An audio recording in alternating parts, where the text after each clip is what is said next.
Okay, good morning. Good morning, sir. Good morning.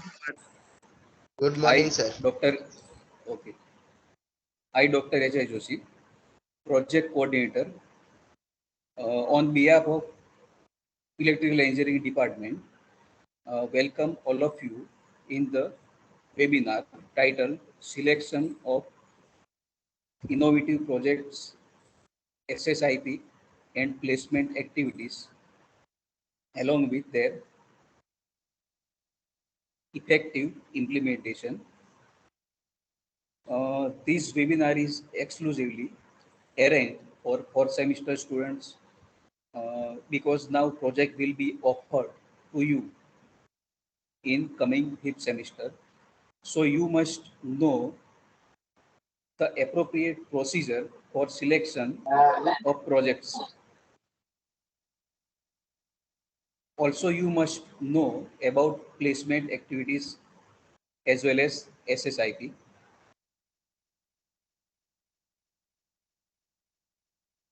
because you will face campus interviews in next 2 semesters. Okay.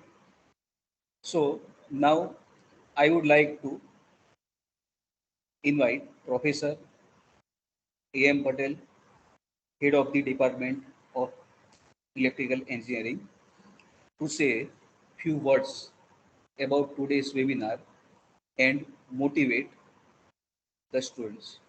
Thank you.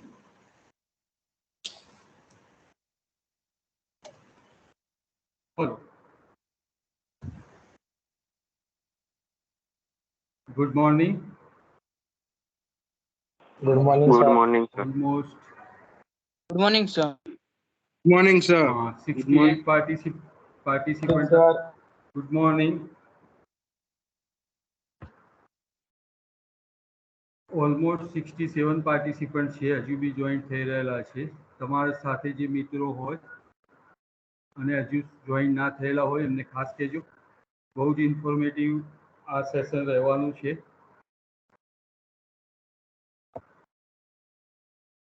તો આજનો seminar selection of innovative project, SSIP, placement activity along with their effective implementation માં વિદ્યાર્થી મિત્રો આપ સૌનું સ્વાગત છે. Main જે પર્પઝ છે, દર વર્ષે આ ટાઈપનું સેમિનાર અમે ફોર્થ સેમિસ્ટરના એન્ડની અંદર વિદ્યાર્થીઓ માટે એરેન્જ કરતા હોઈએ છીએ.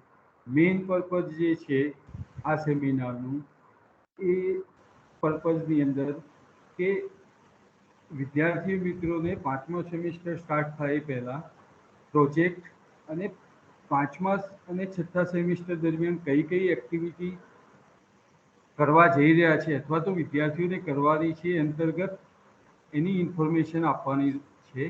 વિદ્યાર્થી મિત્રો, તમારા માટે આ જે સેમિસ્ટર છે, પાંચમું અને છઠ્ઠું, મતલબ કે છેલ્લું વર્ષ, એ ઘણું જ ઇમ્પોર્ટન્ટ રહેવાનું છે. આ જ વર્ષ પછી, મતલબ કે છેલ્લા વર્ષ પછી તમારું ગોલ નક્કી થઈ જશે કે તમારે કઈ દિશામાં આગળ વધવાનું છે. તો એને માટે એક જે ક્રાઇટેરિયા છે કે રિઝલ્ટ તો સારું હોવું જોઈએ થ્રુ આઉટ આગળના સેમિસ્ટરનું as well as six semester, fifth અને સિક્સ સેમિસ્ટરનું, મતલબ કે લાસ્ટ યરનું રિઝલ્ટ બી હોવું જોઈએ. અને સાથે સાથે આ બધી એક્ટિવિટી તમારી હોવી જોઈએ કે જેની અંદર આપણે પ્રોજેક્ટ આવે, પ્રોજેક્ટની અંદર સિલેક્શન આવે, પ્રોજેક્ટ સિલેક્શનથી લઈ બધી પ્રોસેસ એ તમને જોશી સાહેબ સારી રીતે સમજાવશે. એ અંતર્ગત SSIP અંતર્ગત કઈ રીતનું ફંડિંગ મળે છે અને સાથે સાથે આપણે ઇન્ડસ્ટ્રીયલ ટ્રેનિંગ બી ગોઠવતા હોઈએ છીએ ફિફ્થ અને સિક્સ સેમિસ્ટરના સ્ટુડન્ટ માટે. તો ટ્રેનિંગની એક્ટિવિટી બી થશે અને લાસ્ટની અંદર સિક્સ સેમિસ્ટરની અંદર પ્લેસમેન્ટ બી ચાલશે. તો આ આખી પ્રોસેસ કઈ રીતની ચાલતી હોય છે એમાં જે તે એક્ટિવિટીના જે એક્સપર્ટ છે તમને આની ઇન્ફોર્મેશન પૂરી પાડશે. વિદ્યાર્થી મિત્રો, આનું મેઇન પર્પઝ એ છે કે સ્મૂથલી આપણું જે મેઇન આશય છે કે પ્રોજેક્ટ કઈ રીતે આઈડેન્ટિફિકેશન કરીશું, કઈ રીતે પહેલું તો ગ્રુપ કઈ રીતે બનાવીશું, એનું આઈડેન્ટિફિકેશન કઈ રીતે સિલેક્ટ કરીશું, ગાઈડ કઈ રીતે સિલેક્ટ કરીશું અને લાસ્ટમાં પ્રોજેક્ટ 1 અને પ્રોજેક્ટ 2 અંતર્ગત જુદા જુદા સેમિનારનું પ્રેઝન્ટેશન કઈ રીતે કરીશું અને લાસ્ટમાં ઇન ટાઈમ તમારો પ્રોજેક્ટ ટાઈમ લિમિટની અંદર સક્સેસફુલી સબમિટ થઈ જાય એ માટેનો આ એક પ્રયત્ન છે. બધા જ ફેકલ્ટી એક્સપર્ટ છે આની અંદર, જે તમને પૂરી ઇન્ફોર્મેશન આપશે. એટલે હજુ પણ જે વિદ્યાર્થીઓ જોઈન ના થયેલા હોય, તમારા મિત્રો હોય, એમને ખાસ કહી દો કે તાત્કાલિક સેમિનારની અંદર જોઈન થઈ જાય. ફરીથી કહું, આજ જે સેમિનાર છે તમારા માટે ઘણો જ ઇન્ફોર્મેટિવ રહેશે. એટલા જ માટે હું ફરી કહું છું કે બાકીના વિદ્યાર્થીઓ છે, કારણ કે આપણે જે ઇન્ટેક છે એ પ્રમાણે હજુ અડધા બી જોઈન નથી થયેલા, તો તાત્કાલિક જોઈન થઈ જાય અને જે કંઈ ઇન્ફોર્મેશન તમને આપવામાં આવે એ નોટ ડાઉન કરતા રહો. આ સેમિનારની અંદર પાર્ટિસિપેટ થવા બદલ આપ સૌનો ખૂબ ખૂબ આભાર. Welcome, sir. Okay. Thank you, Professor M. Patel, sir, for explaining importance of this webinar. Now we will start first session.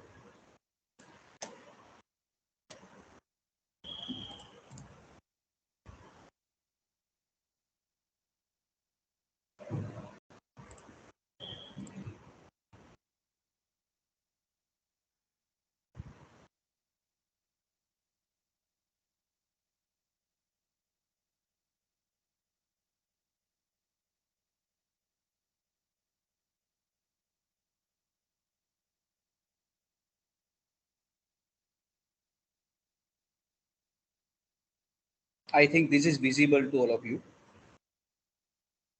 Is it okay? Yes, sir. Yes, sir. Yes, sir. Okay.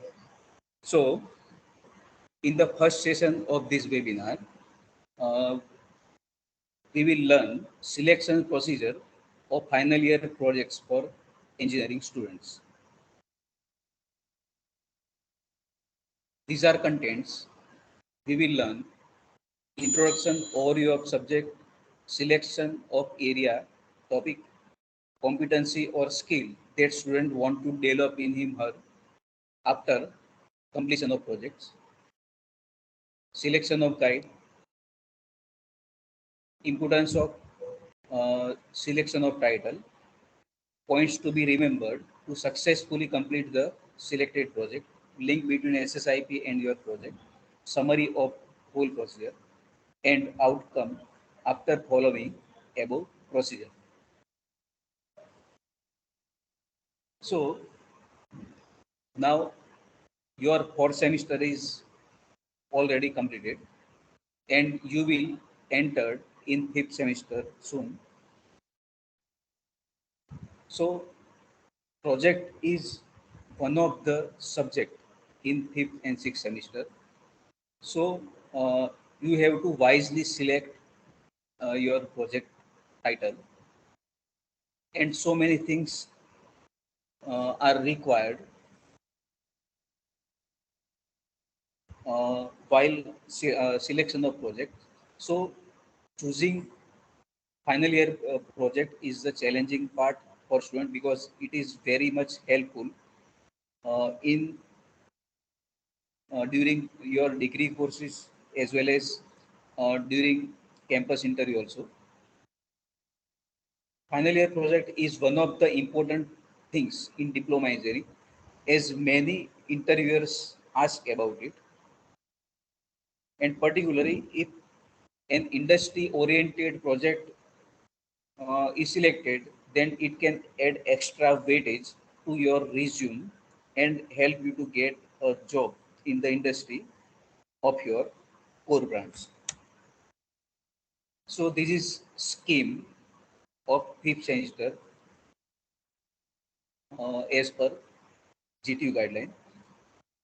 So as I already told that project 1 is one of the subject that will be offered in fifth semester, and in the table presented at the bottom shows the examination scheme as per GTU.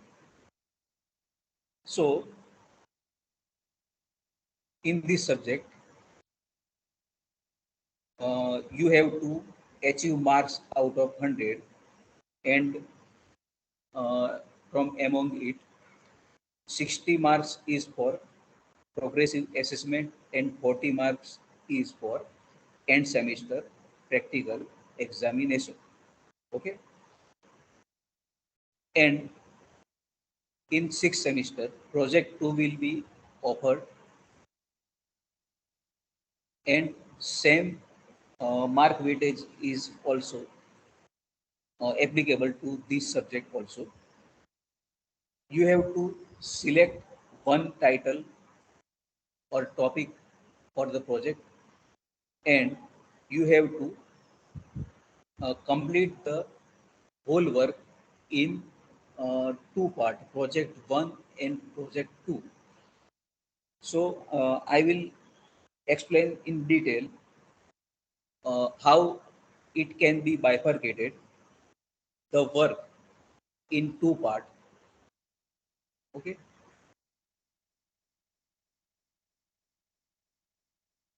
so before you start the project work, you have to make group of 2 to 5 students, and after making the group you have to select some uh, project titles based on your interest. To select project titles, you may visit various websites, visit industries, refer various research journals, books, and you may meet faculties also during their free times. Okay. Now, after selecting the project title, you have to select project guide for your group. So, which faculty is best suitable for your project? So, it may depend on the area of interest of the faculty. So, if your work area matches with the area of interest of the guide, then uh, that guide is very much appropriate guide for your project title. Okay.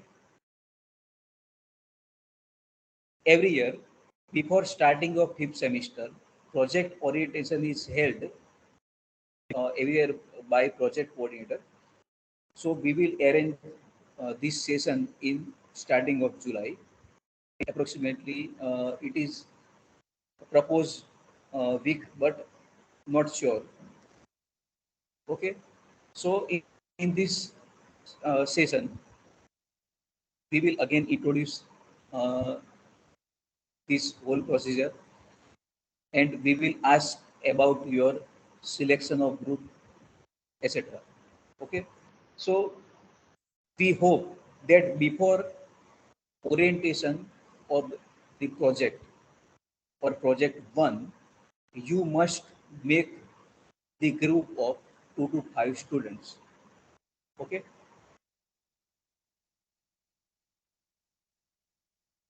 Now guide list with their expertise domain and area of interest is already uploaded in our departmental website.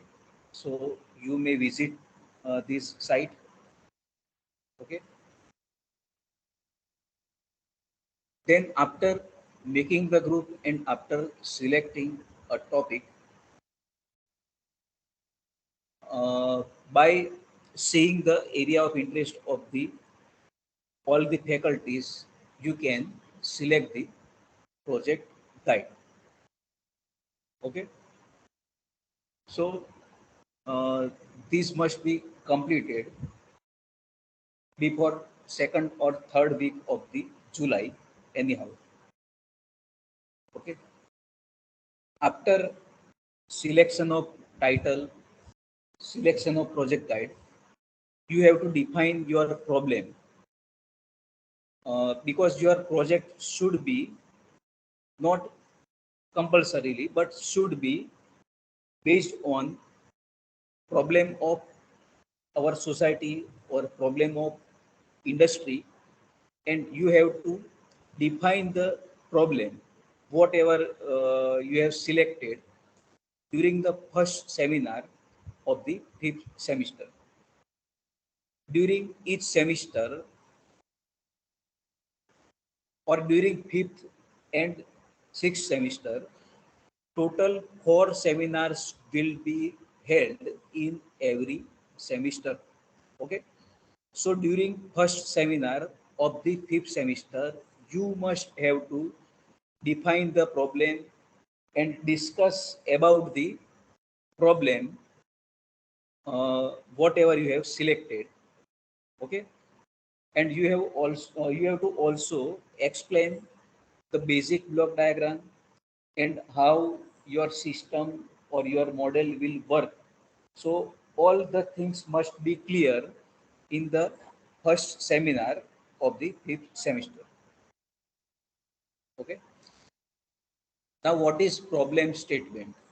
So, as I already told you that you have to select the project based on problem of our society or industry. Okay. So recently we face COVID-19 issues, and one group during last year have selected this type of title. So that is based on our problem that we face during COVID-19. So that group have defined like this: to design and develop a low cost ventilator using Arduino Uno. Okay, so this seems very appropriate topic in present situation. Okay, but title is good, but many things we have to consider before starting the project work. Okay, so team should check team should check it for all aspects like cost, availability of required hardware components in the market, programming of microcontroller, and approximate time to complete it. So all the things must be consider you have to consider in your mind, and after that you have to finalize your title, because if the work is too much take time, then it is not advisable to start such project. Okay, and if you cannot afford the cost, then also we have to rethink about your selected title, and you have to select it another title if you cannot afford the cost, you cannot afford the sufficient time, or hardware is not readily available in the local market. So all the things must we have to consider before proceed further in your project work. Okay, so as already I have told, project must be selected based on the problem of society and industry. And if you have selected such titles, then you can definitely uh, convert your work into startup after completion of the project work. So this is one example. Harshvardhan Singh Jala, he was only 15.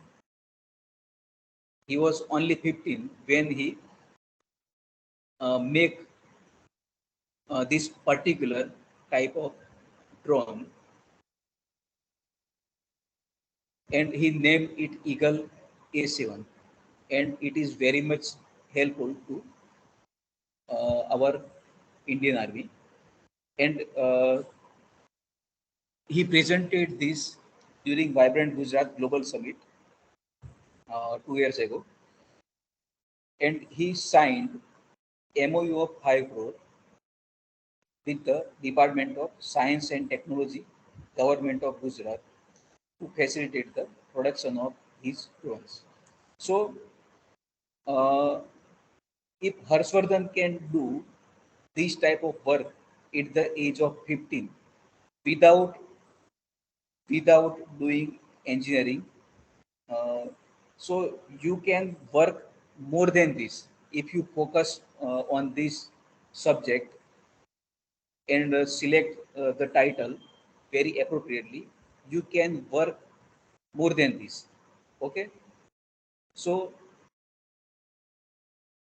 now you are aware of this. Okay, so this is one example I have given. There are so many examples in our society.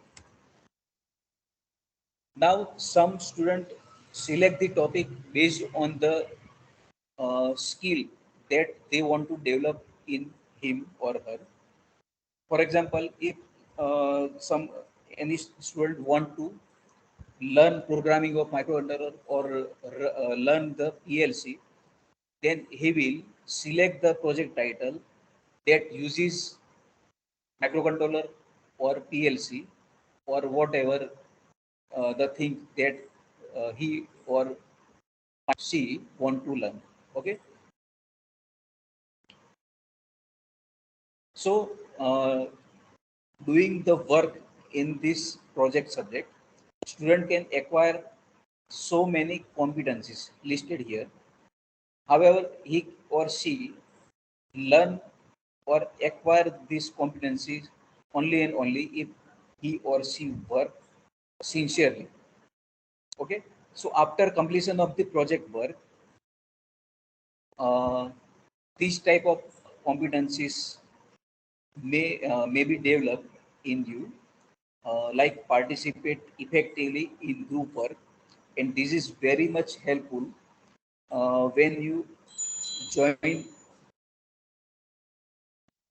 a company or start your own work in group. Okay,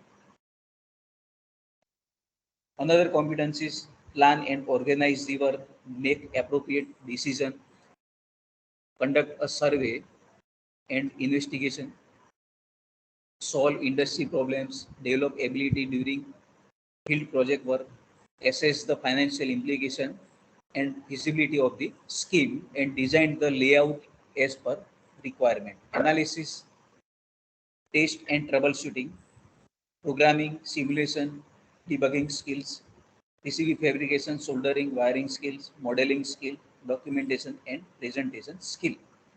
So if student work sincerely, all the competencies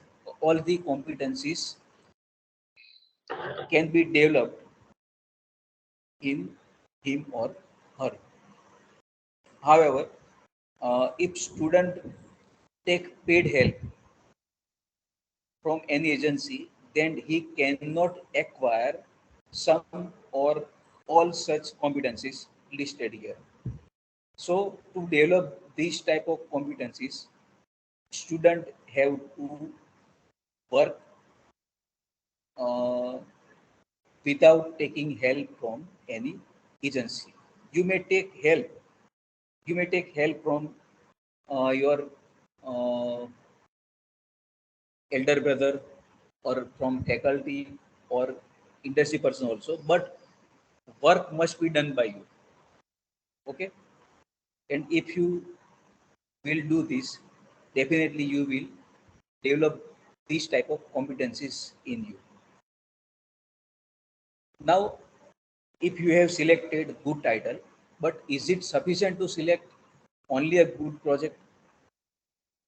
Actually, many students select very much good title, but after selection, they don't work in proper manner or without planning the work.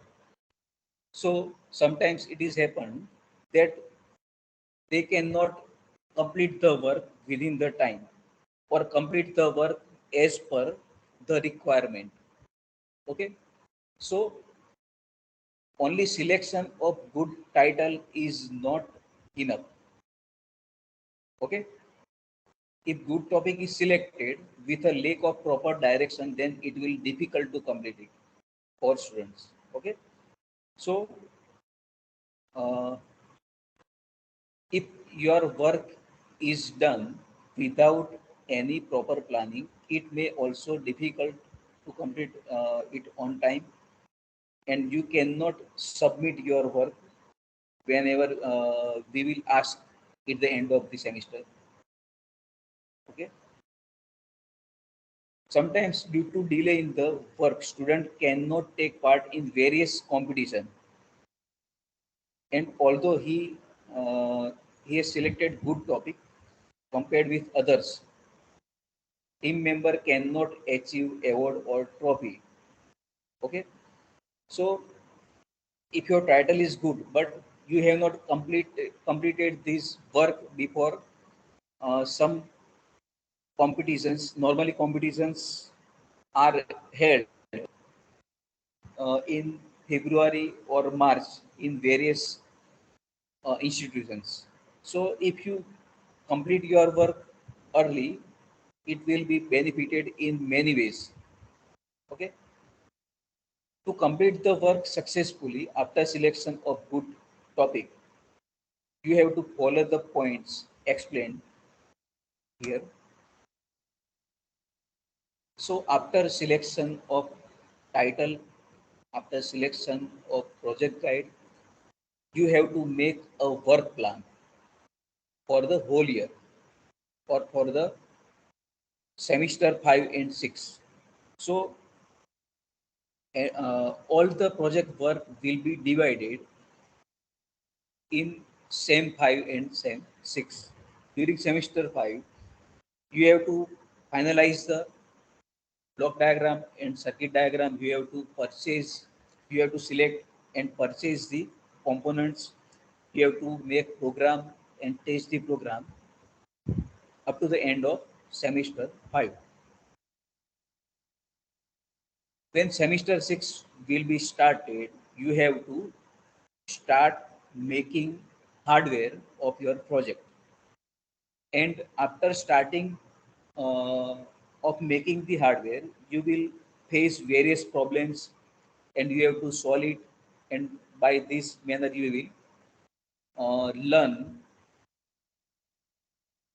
debugging skill as well as troubleshooting skill. Okay, so approximately you have to start your hardware work in December. Okay, so that you can complete it during the February or mid of the sixth semester. Okay. However, you must have to make work plan considering the schedule of your mid semester exam, university exam, term work submission, external practical exam, and any other events that our institute may held. Okay. So for this purpose, you may ask your guide for such events, and many things you can uh, learn from the GTU website also. So after considering all these things, you should make the work plan. Okay, work plan means division of you have to divide the entire work in different months. Okay, sample work plan is presented here. One group has made this work plan in last year. So you have to start literature survey. So for the selection of proper title or topic, you have to uh, visit various websites, learn various books, various research journals, or you have to meet industry person or faculties also. So this survey must be completed in second or third week of July. After completion of this survey, you have to select title and define your problem and make block diagram. So all these things must be completed during third week of July, and before third week of July, your first seminar will be held, and you have to present all three things in that seminar. Okay. After completion of block diagram and circuit diagram, you have to start purchasing of component, making algorithm, and after making algorithm, you have to test sample program if you have used microcontroller, and also you have to start making the PCB. Okay, so this must be completed in August and September, and before completion of fifth semester, you have to finalize your program of microcontroller, PCB, or circuit must also be uh, finalized before end of the fifth semester. But you have to start making the PCB or hardware during December. Okay, and oral testing must be completed in February, and overall uh, you have to finalize the model or shape uh, of your work during March, next March. Okay, and after it, you have to make complete report for project 2. At the end of semester 5, you have to make one report that will contain the work done during the semester 5, and at the end of sixth semester you have to make report that will contain whole the work done by you starting from July to April. Okay, and sample project report for fifth semester and sixth semester will be provided well in advance to you. Okay, now every year 4 to 5 group.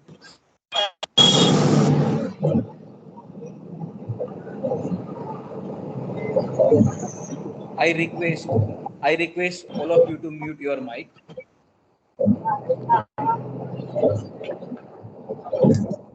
I again request you, please mute your mic. Please mute your mic, otherwise I will remove from this meeting. Okay.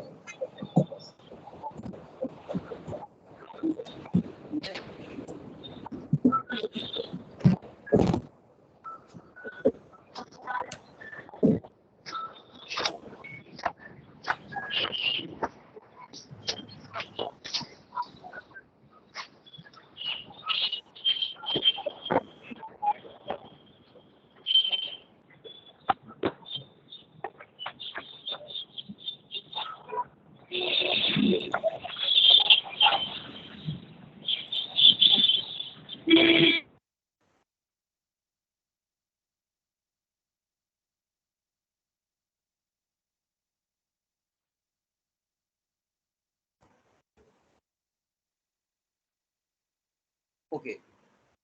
Every year, 4 to 5 group achieve SSIP grant from our department. So, if you have selected the title wisely and present your work very much effectively, you may avail the grant of SSIP. And regarding SSIP scheme, Adav sir will explain at the end of this session. Okay. Now, I will summarize the whole procedure, and it is given in this flow chart. and this may not be visible clearly, but you can zoom it and you can read it. All the things that I have explained uh, during this session is summarized in this flowchart, and it is concisely uh, given in this flowchart. Okay, and all the things regarding availing the SSIP grant or availing the grant for uh, patent also is given in this flowchart. I will share this flowchart in your group. Okay, so I think you don't have to bother about this figure. Okay, now the procedure that I have explained for selection of topic, selection of guide, successfully completion of project. Uh, After considering all these points, student normally complete the work in our department, and we have adapted this procedure since 2019. So during last years, we have adopted this procedure, and we were able to receive grant from SSIP, Gujarat State, for projects in academic year 1920, and again during academic year 2021, we were able to receive grant from SSIP, Gujarat State, for 5 projects also. We also received grant for one group under SSIP in academic year 2020-21 to file a patent also. Okay, so uh, during year 1920, total 4 groups have received the grant from SSIP. Okay, so all the things are listed here: list of student, project title, faculty guide, and the amount that was sanctioned for this topic. Okay, and during year 2021, total 5 groups were received the SSIP grant, and list of student, project title, faculty guide, and amount that was sanctioned for particular group is also presented in this table.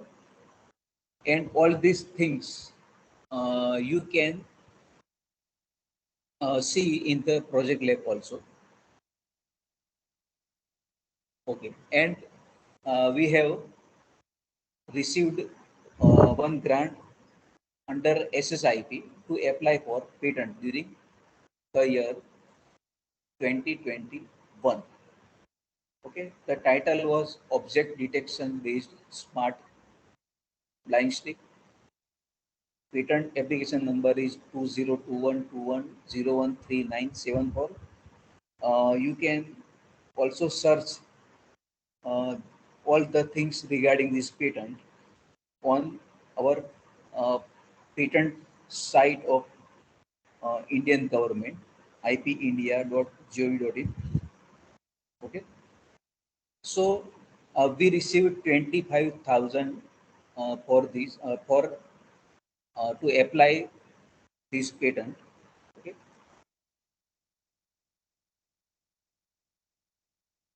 during last 3 to 4 years, so much work was done in our department, and so many projects were displayed in various events held by our institute and as well as our department. So during Aviskar 2018, 19, 20, and in other event, we have presented all the good projects made by our students in the events. Okay. So I hope that all the information I have given will be very much be helpful to you. And I also hope that you will follow this procedure and start and complete the project within the time by making work plan. Okay. So these are references that I have taken. So thank you. Thank you very much for taking interest in this session.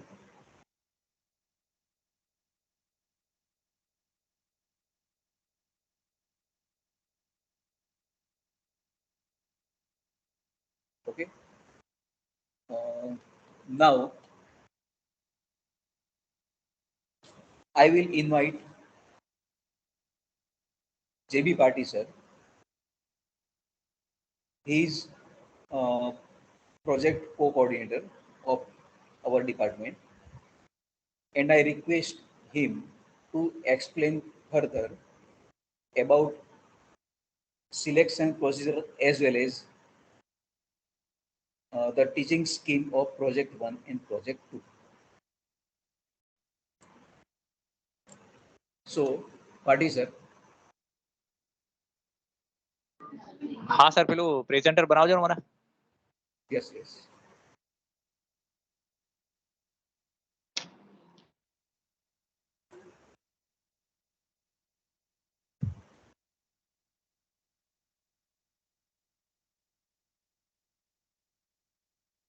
Okay, now you can present.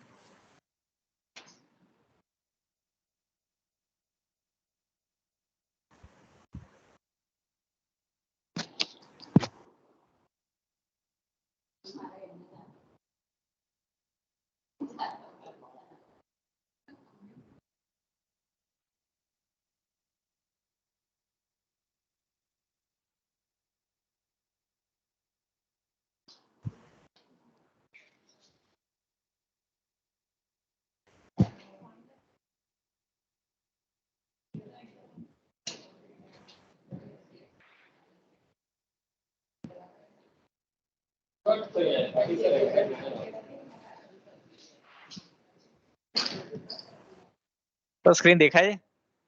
Yes, yes, it is visible. Okay મિત્રો, તો આપણે project વિશે જોશી સાહેબે ખાસી માહિતી આપી.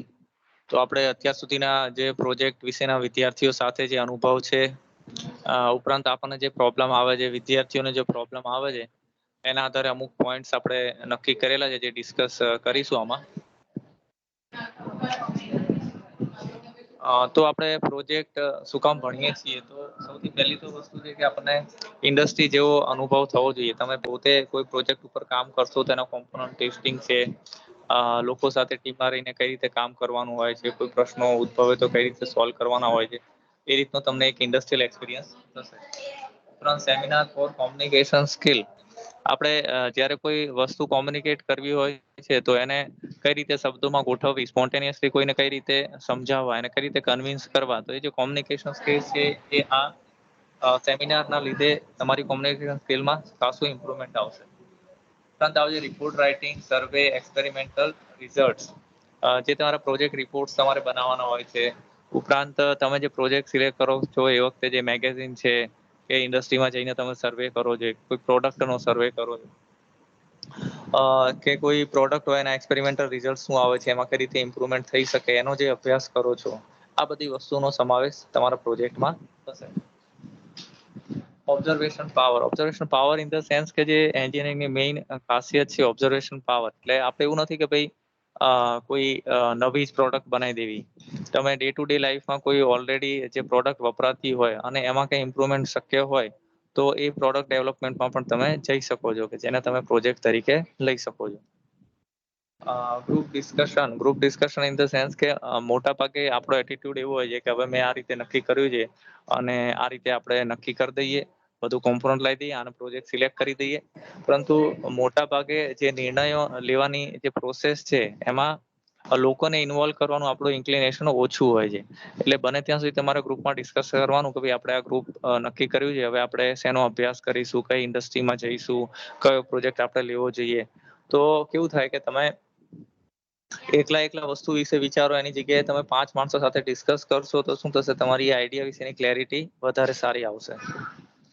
Verbal justification during seminar વખતે તમને સ્પોન્ટેનિયસલી કોઈ પણ પ્રશ્ન પૂછવામાં આવે ત્યારે એ પ્રશ્નનો તમે સ્પોન્ટેનિયસલી જવાબ આપી શકો, અથવા તો જે જ રીતે ઇન્ટરવ્યુમાં તમને અચાનક કોઈ પ્રશ્ન પૂછવામાં આવે અને તમે સ્પોન્ટેનિયસલી આન્સર આવવો જોઈએ, એ કેપેબિલિટી પણ તમારામાં ડેવલપ થશે. Professional attitude and team work. આપણે જ્યારે ઇન્ડસ્ટ્રીમાં દાખલ થઈએ છીએ ત્યારે આપણી બોલવા ચાલવાની રીત, લોકો સાથે વર્તન કરવાની રીત, કોઈ વસ્તુ વિશેનું આપણે પ્રેઝન્ટેશન આપીએ ત્યારે આપણી બોડી લેંગ્વેજ છે, ચહેરાના હાવભાવ છે, તો આ જે પ્રોફેશનલ એટીટ્યુડ છે એ ઓટોમેટિક વિદ્યાર્થી ઉપરાંત તમારો ડ્રેસિંગ સેન્સ જે છે, ધારો કે સેમિનારના દિવસે ઘણા વિદ્યાર્થીઓ એવા હોય છે કે જે ફોર્મલ ડ્રેસિંગમાં આવે છે, શૂઝ એ પ્રમાણે પહેરતા હોય છે, તો એ થોડો પ્રોફેશનલ એટીટ્યુડ પણ તમારામાં ડેવલપ થશે. ટીમવર્ક ઇન ધ સેન્સ કે જે કોમ્પોનન્ટ લાવવાના છે, મેગેઝિન્સનો સર્વે કરવાનો છે, જે મેગેઝિન્સ પછી આપણે પ્રોજેક્ટ સિલેક્ટ કર્યો એના બધા કોમ્પોનન્ટ્સ અવેલેબલ છે કે નહીં, તો એ દરેક કામની રિસ્પોન્સિબિલિટી આપણે દરેક જે તે વ્યક્તિને આપવાની હોય છે અને ટીમમાં દરેક જણે કામ કરવાનું હોય. બરાબર. પછી આપણે નાના બાળકોની જેમ કે સાહેબ આ કરતો નથી, સાહેબ આ પૈસા આપતો નથી, આને હું કહું છું તો આ જતો નથી ને, એવા બધા પ્રશ્નો હવે આવવા જોઈએ નહીં. તમે લોકો 5th યર એટલે લગભગ તમારા છેલ્લા વર્ષમાં હવે આવી ગયા છો ઓલમોસ્ટ. બરાબર.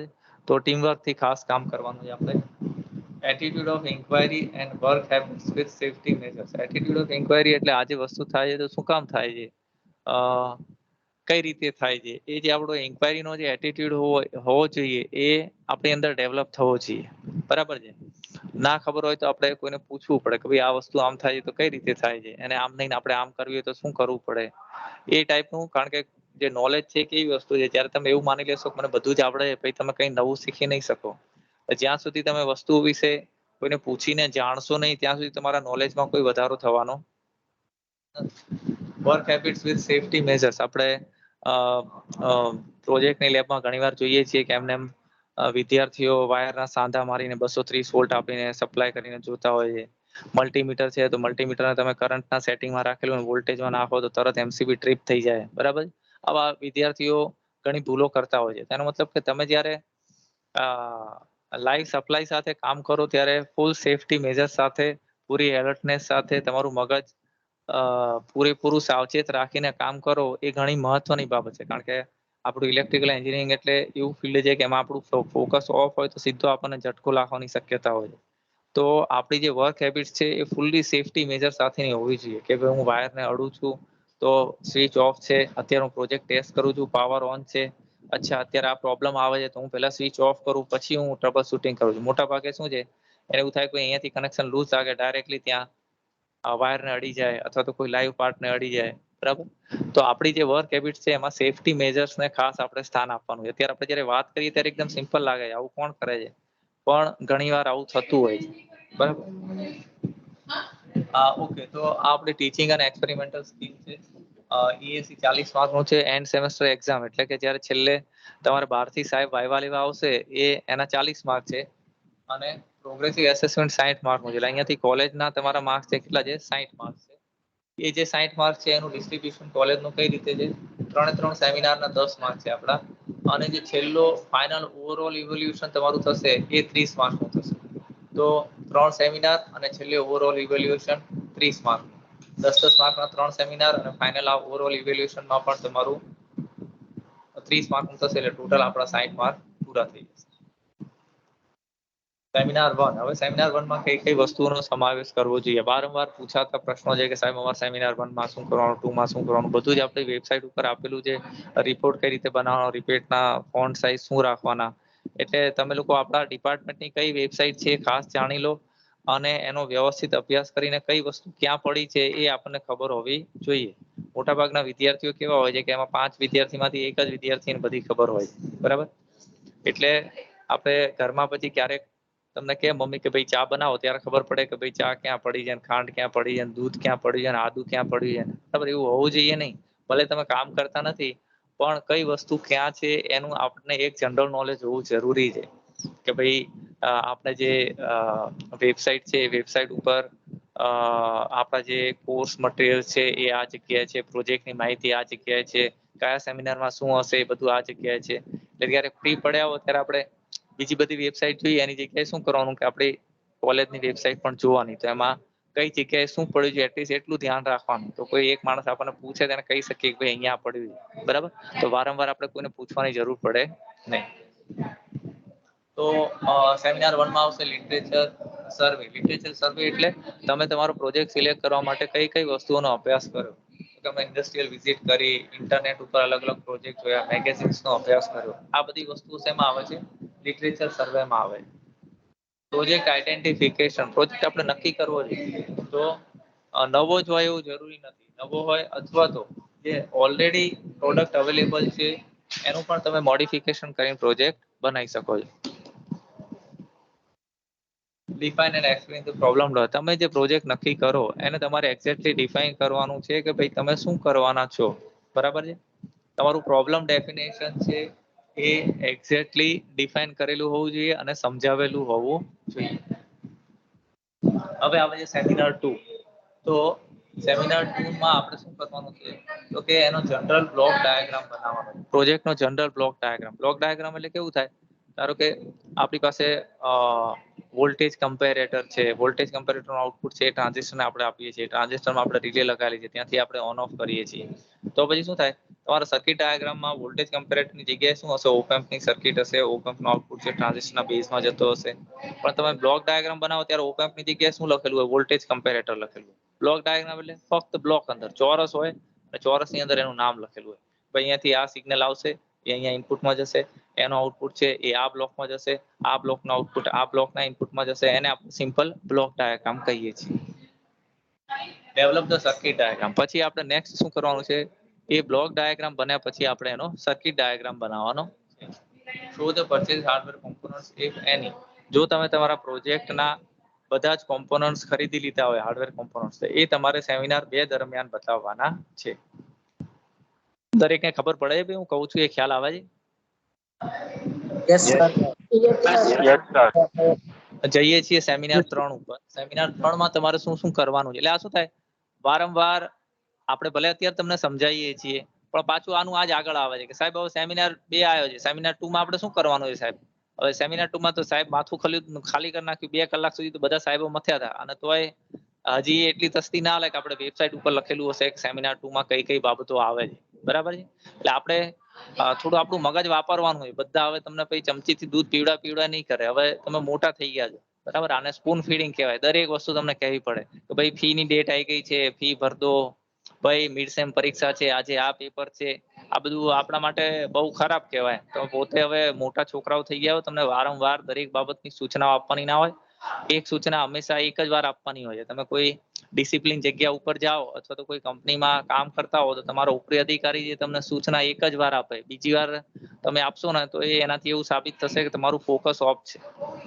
વારંવાર એકની એક વસ્તુ પૂછવાથી એવું ઇન્ડિકેટ થાય છે કે તમારું કોન્ફિડન્સ પણ ઓછો છે. એટલે હંમેશા મગજને એલર્ટ રાખવું. કોઈ વસ્તુ આપણે વારંવાર પૂછવાથી બહુ હોશિયાર સાબિત થતા નથી. એવું સાબિત થાય કે આપણે ધ્યાન જ રાખતા નથી. બરાબર છે, તો આપણું અત્યારે ધ્યાન ના હોય તો કઈ નહીં, એટલી ખબર પડી જોઈએ કે વેબસાઇટ ઉપર બધું આપેલું છે તો એ અત્યારે ચેક કરી લઈએ. એટલે આપણે પછી ગામ આખાને પૂછ ના કરવું પડે કે સેમિનાર 2 માં શું કરવાનું છે, સેમિનાર 3 માં શું કરવાનું છે. તો સેમિનાર 3 માં આવે છે સિમ્યુલેશન અને અલ્ગોરિધમ અને ફ્લો ચાર્ટ. બરાબર.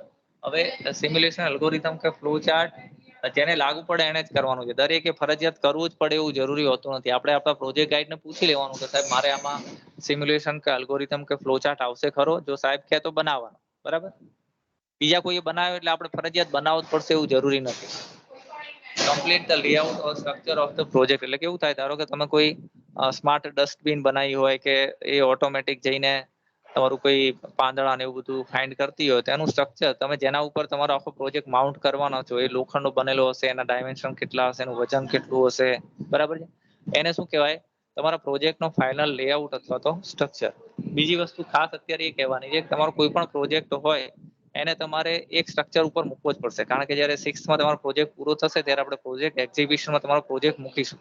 તો એ તમારા જે એક પીસીબી બીજી પીસીબી એમાં વાયર જતા હોય અને તમે હાથમાં પકડીને આવતા હોય એવું નહીં ચાલે. એને વ્યવસ્થિત એક પ્લેટફોર્મ ઉપર અથવા તો એક વુડન બોર્ડ ઉપર અથવા તો એવા કોઈ મજબૂત બોર્ડ ઉપર બધી વસ્તુ માઉન્ટ કરીને ઉપર એ પ્રોજેક્ટનું ટાઇટલ ને એવું વ્યવસ્થિત રાખીને તમારે સબમિટ કરવું પડશે. એટલે તમે અત્યારથી એ મગજમાં રાખીને ચાલજો. પછી છેલ્લે એવું ના થાય કે તમે બધું લટકતું અને હાથમાં વાયર પકડીને આવી ગયા લો સાહેબ મારો પ્રોજેક્ટ ચાલી ગયો. એટલે તમારે ફાઇનલ તમારો લેઆઉટ આખો વ્યવસ્થિત એક બોર્ડ ઉપર બધું ગોઠવાઈ જાય. આપણે ક્યાં શું ગોઠવીશું, કઈ રીતે એને લગાવીશું, કયા મટીરિયલનો યુઝ કરીશું, શેના ઉપર એને માઉન્ટ કરીશું, એ બધું અત્યારના તબક્કે તમારે બધું વિચારી લેવાનું. તો પરચેઝ હાર્ડવેર કોમ્પોનન્ટ્સ ઓર મેડ પાર્શિયલ હાર્ડવેર. ધારો કે તમે આગળના સેમિનારમાં આપણે કીધું એમ કે ભાઈ તમારે સેમિનાર 2માં કોમ્પોનન્ટ બતાવવાના છે.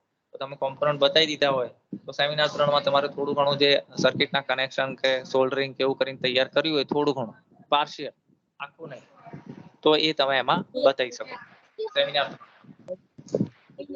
હવે આ આપણા પ્રોજેક્ટ વર્કના સ્ટેપ્સ છે. પહેલું આપણે શું કરીએ છીએ કે ઇન્સ્ટિટ્યૂટ ગાઈડ અથવા તો ઇન્ડસ્ટ્રી સાથે ઇન્ટરેક્ટ કરીએ છીએ આપણો પ્રોજેક્ટ શોધવા માટે. Select the focus project title. Hello,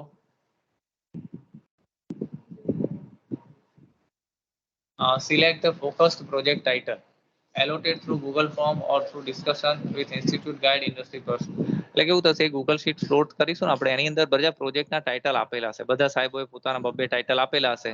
ધારો કે તમે એ ટાઇટલ સિલેક્ટ કરો તો એ ટાઇટલ અને તમારા પ્રોજેક્ટ ગાઈડ બંને ફિક્સ જ થઈ જાય. હવે તમને એવું લાગે કે ભાઈ આ તમે ગૂગલ શીટમાં સાહેબોએ બધા શેર કર્યા છે, મારે નથી કરવું, મારે કંઈક બીજું કરવું છે કે મારે ઇન્ડસ્ટ્રીમાં જવું છે, તો એ તમે તમારી રીતે કરી શકો છો. એટલે અહીંયાથી લિસ્ટ આપવામાં આવે એ, અથવા તો કોઈ મેગેઝિન્સ અથવા તો ઇન્ટરનેટ અથવા તો ઇન્ડસ્ટ્રીમાં ક્યાંય પણ જઈને તમે તમારો પ્રોજેક્ટ સિલેક્ટ કરી શકો. Gather the information and organize. બધી માહિતી ભેગી કરો અને વ્યવસ્થિત ગોઠવો. બધા લિટરેચરનો વ્યવસ્થિત સર્વે કરો. Define and explain the problem. Finally તમે શું કરવા માંગો છો એ ક્લિયરલી આપણે એને ડિફાઇન કરવાનું એક પેરેગ્રાફમાં કે ભાઈ હું આવું કરવા માંગુ. Seek the guidance from guide and update him or her about the progress regular. તમારે જે પણ ગાઈડન્સ જોયું હોય એના માટે તમારા ગાઈડનો રેગ્યુલરલી સંપર્ક કરો અને તમે પ્રોજેક્ટમાં કયા સ્ટેજે પહોંચ્યા છો એને અપડેટ આપતા રહો કે ભાઈ સાહેબ અમને તો પ્રોજેક્ટ સિલેક્ટ કરવાનું કીધું હતું, 15 દિવસમાં કોઈ ટાઇટલ લઈ આવો, પણ હજી અમારું ટાઇટલ નક્કી થયું નથી. એ પછી એવું કીધું હજી તમારી જોડે 1 અઠવાડિયું છે, હજી 1 અઠવાડિયું થયું પણ મેડમ કે સાહેબ અમે તો હજી ટાઇટલ અમારે નક્કી થયું નથી. એટલે તમે શાંતિથી ઘરે ચાદર જઈને ઓઢીને સુઈ નથી જવાનું. આપણે ધારો કે આપણે પ્રોજેક્ટ ટાઇટલ સિલેક્ટ થતું નથી તો આપણે ગાઈડને કહેવાનું કે સાહેબ હજી અમે સિલેક્ટ કર્યો નથી. પછી એવું નહીં કે ભાઈ પેલો કહેતો નથી તો મારે કહેવું નથી. 5 જણા શાંતિથી બેસી જ રહે. શું કીધું? આપણે થોડા એક્ટિવ રહેવાનું છે. આમાં તમે ઇનિશિયેટિવ નહીં લો તો કામ કઈ નહીં થાય. 5 જણા જઈને પાછળ ગાડી તો મારે છે, એક જણાને એવું કહે પેલો મારશે, પેલા એમ કે પેલું મારશે, એટલે ગાડી તો કઈ આગળ વધે જ નહીં 5 જણા હોય તોય. બરાબર? તો આ પોઈન્ટ આપણે અપડેટ આપવાનું છે ગાઈડને. Prepare and submit the problem definition. તમારું નક્કી થઈ જાય તો એ પ્રોબ્લેમ ડેફિનેશન તમારે ગાઈડને સબમિટ કરાવવાની. Conceive and draw the general. આપણે કીધું એનો જનરલ બ્લોક ડાયાગ્રામ બનાવવાનો. એ બની જાય પછી આપણે એનો સર્કિટ ડાયાગ્રામ બનાવવાનો. Write the algorithm and draw the flow chart. આપણે એમ કીધું એમ કે જો તમારો પ્રોજેક્ટ માઇક્રો પ્રોસેસર કે માઇક્રો કંટ્રોલર બેઝ હોય તો જ તમારો ફ્લો ચાર્ટ કે અલ્ગોરિધમ આવશે, નહીતર આવશે નહીં. બરાબર? સર્કિટનું સિમ્યુલેશન પણ દરેક કેસમાં લાગુ પડતું નથી. જો તમારો પ્રોજેક્ટ ગાઈડ કહે કે સર્કિટ સિમ્યુલેટ કરો તો જ આપણે સર્કિટ સિમ્યુલેટ કરવાની થાય, અન્યથા સિમ્યુલેટ કરવાની થાય નહીં. Prepare the project report as per the format given by department available on department. તો અહીંયા લખેલું છે કે ભાઈ પ્રોજેક્ટનો જે રિપોર્ટ છે એમાં ધારો કે તમે કોઈ પ્રોજેક્ટનું કોઈ અંદર રિપોર્ટ બનાવો છો તો રિપોર્ટની ફોન્ટ સાઇઝ કેટલી હોવી જોઈએ, એનો ફોન્ટનો પ્રકાર કેવો હોવો જોઈએ. ધારો કે કોઈ ટાઇટલ છે તો એ ટાઇટલનો ફોન્ટ સાઇઝ અને ફોન્ટ ટાઈપ કેવી હોવી જોઈએ એ બધું જ આપણે ત્યાં બતાવેલું છે. બરાબર? પછી તમે રિપોર્ટ બનાવો એટલે પાછા ગાઈડ જોડે કે પેલું રિપોર્ટનું ફોર્મેટ આપવાનું, મને શું ફોર્મેટ આપો. આપણે ત્યાં વેબસાઇટ ઉપર મૂકેલું છે, કહી દીધું છે રિપોર્ટમાં. પછી આખો દિવસ પૂછ નહીં કરવાનું વધારે. Prepare PPT presentation for various seminars and final presentation. આપણે જેમ આગળ કીધું એમ કે ટોટલ 3 સેમિનાર છે, 3 સેમિનાર વખતે તમારે પીપીટી બનાવવી પડશે અને ફાઇનલ પ્રેઝન્ટેશન જે 30 માર્કનું છે એના માટે પણ તમારે 30 માર્કની જે ફાઇનલ પ્રેઝન્ટેશન છે એના માટે પણ તમારે પીપીટી બનાવવી પડશે.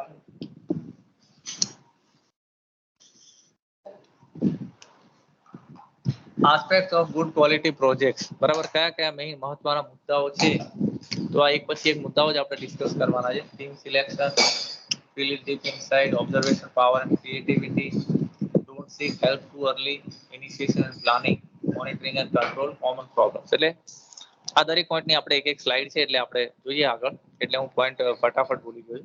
તો સૌથી પહેલું છે ટીમ સિલેક્શન. તો ટીમ સિલેક્શનમાં આપણે શું કરવાનું છે કે બધા સારા છોકરાઓ છે એને સિંગલ ગ્રુપ બનાવવાનું નથી, બરાબર. આ વસ્તુ ખાસ મહત્વની છે. હવે શું થાય, બધા હોશિયાર છોકરાઓ ચલો કે આપણે બનાવી દઈએ ગ્રુપ, એટલે શું થાય, એનો બધા નબળા જે એક બાજુ રહી જાય છે વીક છોકરાઓ, અને આપણે ટૂંકમાં ખાસ એ કામ કરવાનું નથી. એના કરતા ઉલટું કરવાનું, એ હોશિયાર છોકરો અને બાકીના 4 એવરેજ છોકરાઓ અથવા તો બાકીના 3 એવરેજ છોકરાઓ જે હોય, બરાબર. આ વસ્તુ, આ પોઈન્ટ ખાસ ધ્યાન રાખવાનું દરેકે, બરાબર. rather one good student and rest average will give good opportunity to all. બધાને જે એવરેજ છોકરાઓ છે એ બી થોડુંક કંઈક કરવાનો પ્રયત્ન કરશે અને જે સારા છોકરાઓ છે એના નોલેજનો એને લાભ મળશે. Inspire your team members to dominate. એટલે જે હોશિયાર, પછી શું કેવું થાય, મોટા ભાગે જે હોશિયાર છે એ બધું પતાવી દે ફટાફટ. હવે એ તમે ફટાફટ પતાવવામાં શું થાય, જે એવરેજ છોકરો છે એને જે નોલેજ મળવું જોઈએ એને તમે કામ સોંપશો કે આટલું તારે પતાવવાનું છે, તો એ થોડો પ્રયત્ન કરશે અને એના નોલેજ લેવલમાં થોડું ઇમ્પ્રુવમેન્ટ આવશે. Be a leader and assign responsibility. શું કરવાનું, આપણે એક જે લીડર છે એ આપણે કોમનલી નક્કી કરી નાખવાનું કે આ કે એમ આપણે કરીશું, બરાબર. પછી એને શું કરવાનું છે, પોતે બધું કરવાનું નથી લીડર છે એટલે એ કામને વહેંચી દેવાનું, ભાઈ તારે આ કરવાનું છે, તારે આ કરવાનું છે, તારે આ, દરેકને કામ એને સોંપી દેવાનું, બરાબર. આ ખાસ મહત્વની વસ્તુ છે. Feel it deep inside. એટલે આપણે હવે કેવું થાય છે કે આમાં આ પોઈન્ટ ઘણો મહત્વનો છે કે બધા કહે છે કે ભાઈ તમારે સ્ટાર્ટઅપ જેવો જોરદાર પ્રોજેક્ટ બનાવવાનો, અત્યાર સુધી ક્યાંય પ્રોડક્ટ ના થઈ એવી સારી પ્રોડક્ટ બનાવી દો અને તમારે SSIP માં દાખલ થઈ ગયા. એટલે છોકરાઓ કેવું વિચારે કે આવું તો એક્સ્ટ્રા ઓર્ડિનરી કંઈ ના બને આપણાથી. એટલે તમારે ખરેખર અંદર એવું વિચારવાનું છે કે ભાઈ છે ને આપણે કંઈક સારી વસ્તુ બનાવવી છે અને જે બજારમાં મળે છે એવો રેડીમેડ પ્રોજેક્ટ હું નહીં જ લઉં. એટલીસ્ટ આટલું આપણા મનમાં ક્લિયર હોવું જોઈએ, બરાબર. કારણ કે તમે જો જાતે મથીને કોઈ વસ્તુ નહીં બનાવો ત્યાં સુધી તમને પોતાને કંઈ શીખવા મળશે નહીં. એટલે આપણે આ વસ્તુને એકદમ ડીપલી ફીલ કરવાની છે કે હું રેડીમેડ પ્રોજેક્ટ માટે રસ કરીશ નહીં, હું કંઈક નવું જ જાતે ક્રિએટ કરીને બનાવીશ. તમે જ્યાં સુધી પોતે અંદર આવું ફીલ નહીં કરો ત્યાં સુધી તમે જોશો કે હવે તારે સિલેક્ટ થયો તો કે નથી થયો, 1 અઠવાડિયું 2 અઠવાડિયા પછી શું થશે કે ભાઈ આપણે તો તે લેવા ગયું કંઈક તૈયાર મળતું હોય લઈ લો, આવું વધારે જોવા મળતું હોય છે. એટલે તમે, અને એવું ચાલશે બી નહીં. પછી શું થશે, તમે લઈને આવશો, સાહેબ કહેશે કે આ તો તૈયાર છે ને આવું બધું નહીં ચાલે ને, પછી તમારું ટીમ સિલેક્શન લેટ થશે ને ઉતાવળમાં તમે ટાઇટલ સિલેક્ટ કરશો ને પછી પાછું શું થાય, આખું સેમેસ્ટર પતી જાય તો એ છોકરો હજી પાછા સાહેબ કે સાહેબ મારું ટાઇટલ ચેન્જ કરો, મારું ટાઇટલ ચેન્જ કરો, બરાબર. એટલે આપણે કોઈ નવું ટાઇટલ લેવાનો ટ્રાય કરવાનો છે. Observation and creativity. જે ઓલરેડી વસ્તુ અવેલેબલ છે એને પણ આપણે મોડિફાઈ કરી શકીએ છીએ અને એની ઓછી કોસ્ટથી એ સોલ્યુશન આપણે લાવી શકીએ. એક્ઝામ્પલ્સ ઓફ, ધારો કે કેલ્ક્યુલેટર આવે છે તો કોઈ છોકરાએ ટોકિંગ કેલ્ક્યુલેટર બનાવ્યું, એમાં તમે એન્ટર કરો, ધારો કોઈ બ્લાઇન્ડ પર્સન હોય તો એને કેલ્ક્યુલેટ કરવું હોય તો એ ટોકિંગ કેલ્ક્યુલેટર હોય તો એનો આન્સર એને અવાજ સંભળાય તો એને કામ લાગી શકે. Just observe day to day life and its problems and think for solution. તમારી ડે ટુ ડે લાઈફમાં બી કોઈ જગ્યાએ કંઈ પ્રોબ્લેમ આવતો હોય તો એ પ્રોબ્લેમના સોલ્યુશન તરીકે પણ તમે કોઈ પ્રોજેક્ટ લઈ શકો. હવે આ પોઈન્ટ પણ, don't seek help too early. આ પોઈન્ટ ઘણી મહત્વની વસ્તુ છે કે તમે કોઈ પણ જગ્યાએ પ્રોબ્લેમ ફેસ કરો, ભલે ઇન્ડસ્ટ્રી હોય કે ઇન્સ્ટિટ્યૂટ હોય, તો પ્રોબ્લેમ આવે એટલે પટલી સાહેબ જોડે જતું નહીં રહેવાનું. કારણ કે તમે જ્યાં સુધી જાતે મથશો નહીં ત્યાં સુધી તમને પોતાનો કોન્ફિડન્સ નહીં આવે કે આ પ્રોબ્લેમ હું સોલ્વ કરી શકું, બરાબર. એટલે તમે એકવાર ઇન્સ્ટિટ્યૂટમાં આવી ટેવ પડી ગઈ, ઇન્ડસ્ટ્રીમાં બી કંઈ બી પ્રોબ્લેમ આવશે ને તમે સીધા દોડશો કોઈની જોડે. એટલે તમારામાં જે ખરેખર પ્રોબ્લેમ સોલ્વિંગ એપ્રોચ ડેવલપ થવો જોઈએ એ પછી થશે નહીં. Take your own time and think about. એના વિશે વિચારો, ભલે ટાઈમ વધારે લાગે. ધારો કે સાહેબ અહીં 5 મિનિટમાં સોલ્વ કરે પણ તમને ભલે 5 કલાક ફોલ્ટ શોધતા લાગે તો તમે 5 કલાક એમાં કાઢો તો તમને કોન્ફિડન્સ આવશે કે તમે પ્રોબ્લેમ સોલ્વ કરી શકો. asking faculty other might shorten the problem solution time, but it will develop time ઘટી જશે પ્રોબ્લેમ સોલ્વ કરવાનો, પણ તમારો પોતાનો પ્રોબ્લેમ સોલ્વિંગ એપ્રોચ ની જે એબિલિટી ખીલવી જોઈએ એ ખીલશે. ઇનિશિએશન એન્ડ પ્લાનિંગ, એકદમ ઉતાવળ નહીં કરવાની, ભાઈ ફટાફટ આવ્યું છે ને હું ફટાફટ ટાઇટલ બધા કરતા પહેલા ટાઇટલ લઈ લઉં ને એવી ઉતાવળ કરવાની જરૂર નથી. ઇન્વોલ્વ ટીમ એન્ડ ફેકલ્ટી, બધા ટીમ મેમ્બર સાથે ડિસ્કસ કરો, ફેકલ્ટી મેમ્બર સાથે ડિસ્કસ કરશો તો શું થશે, કંઈક ને કંઈક નવી વસ્તુ તમને જાણવા મળશે, થોડી ક્લેરિટી વધારે મળશે. બજેટ આઉટલાઇન્સ, આપણે કેટલા પૈસામાં પ્રોજેક્ટ પૂરો કરવો છે, આપણું કેટલું બજેટ છે, કોણ કેટલા પૈસા ખર્ચી શકે છે, આપણે જે સિલેક્ટ કરીશું એમાં કેટલો ખર્ચો થશે, કેટલા ટાઈમમાં આપણે એને પૂરું કરવાનું છે. Define the task and steps needed with the budget and timelines, એકવાર સિલેક્ટ થઈ જાય પ્રોજેક્ટ, બજેટ ટાઈમ નક્કી થઈ જાય એ પછી સ્ટેપ્સ નક્કી કરો અને જે ટાસ્ક છે એ ટાસ્ક ડિફાઇન કરો કે શું કામ છે અને કેટલા ટાઈમમાં આપણે એને કયા કયા પગલામાં એને પૂરું કરવાનું. ટેકિંગ ઓફ, વિમાન જેમ ટેક ઓફ થાય છે એમ હવે આવશે એક્ઝિક્યુશન ફેઝ, કभी બધાને કામ સોંપી દીધું છે તો હવે એકચ્યુઅલ કામ કરવાનો જે ટાઈમ આવે એને શું કહીએ છીએ આપણે, એક્ઝિક્યુશન ફેઝ કહીએ છીએ. Constant updates and problem reporting, જે વ્યક્તિને જે પણ કામ આપણે સોંપલું છે એને કંઈ પણ પ્રોબ્લેમ આવે તો એ પ્રોબ્લેમ ટીમમાં ડિસ્કસ કરવાનો અને આપણા પ્રોજેક્ટ ગાઈડ છે એને એનું રિપોર્ટિંગ કરવાનું. Initial goals and current state, આપણે શરૂઆતમાં નક્કી કર્યું હતું કે આટલા ટાઈમ આપણે આટલું પૂરું કરીશું, તો ખરેખર એટલું પૂરું થયું કે નહીં, અત્યારે આપણે ક્યાં છીએ અને ખરેખર શું પ્લાનિંગ કરેલું હતું ક્યાં પહોંચવા. Steps to address the problem, જે પ્રોબ્લેમ્સના લીધે આપણે ફસાઈ ગયા છીએ એ પ્રોબ્લેમ્સ માટે આપણે શું કરી શકીએ. અને પ્રોજેક્ટ ક્લોઝિંગ, છેલ્લે આપણે બધું એચીવ થઈ જાય પછી આપણે છેલ્લે પ્રોજેક્ટ ક્લોઝ કરવાનો. મોટા ભાગના પ્રોબ્લેમ્સ, કોમન પ્રોબ્લેમ્સ હવે આપણે ડિસ્કસ કરી લઈએ કે ભાઈ સાહેબ આ જે ટીમ મેમ્બર છે એ તો કઈ રસ જ લેતો નથી, કઈ કરતો જ નથી, પૈસા આપતો નથી, બરાબર. હવે એવા બધા પ્રશ્નો આપણે, એટલે તમે ટીમ સિલેક્ટ કરો તો એમાં ધ્યાન રાખજો, બરાબર છે. મને ખબર છે કે આ પ્રજા લબાડ છે અને કઈ કામ કરશે નહીં, બરાબર છે. તેની હાથે શરૂઆતમાંથી થોડું કડક હાથે કામ લેવાનું અથવા તો ગાઈડને કહેવાનું કે સાહેબ આપણે આને સોંપીએ છીએ પણ કરતા નથી એટલે તમે જ સોંપો, બરાબર છે. Decide to change the topic, મોટા ભાગનો પ્રશ્ન છે, આપણે આટલું એડવાન્સમાં ચાલુ કરીએ છીએ તોય સેમેસ્ટરના એન્ડ સુધી 2 કે 3 ગ્રુપ એવા હોય છે કે સાહેબ મારે પ્રોજેક્ટનું ગ્રુપ ચેન્જ કરવું છે, મારે આ ટાઇટલ રાખવું નથી, મારે નવું ટાઇટલ રાખવું છે. આ એટલે આપણે શાંતિથી વિચારવાનું છે, બરાબર.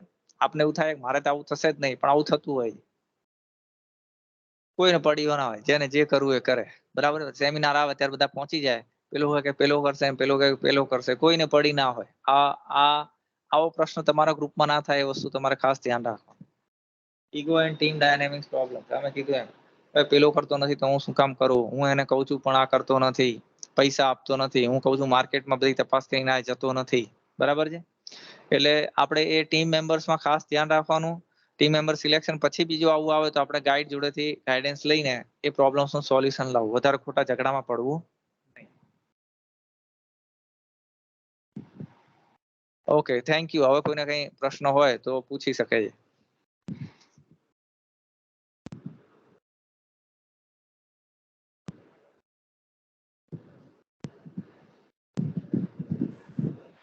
Okay. Thank you, Bhatti sir.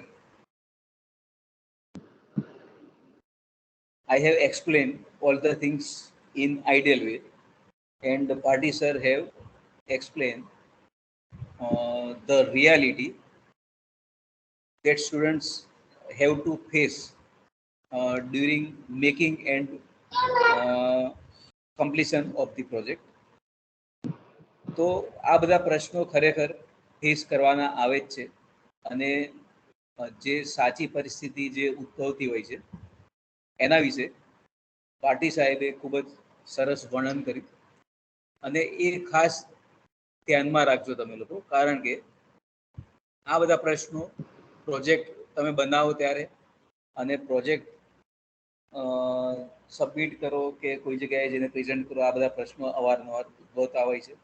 જેમ કે આ છોકરો નથી આવતો એટલે હું આજે નથી આવ્યો, બરાબર. આ છોકરાએ આટલું જ કામ કરેલું, આટલું કામ કરું. આ બધા જે પ્રશ્નો છે, જો એ પ્રશ્નો તમારા ગ્રુપમાં શરૂ થશે તો સમજવાનું કે તમારું કામ સમયસર નહીં પતે અને તમારું કામ સારી રીતે પતશે નહીં, બરાબર છે. એટલા માટે પહેલાં તો ગ્રુપ જ તમે એવું સિલેક્ટ કરો, બરાબર.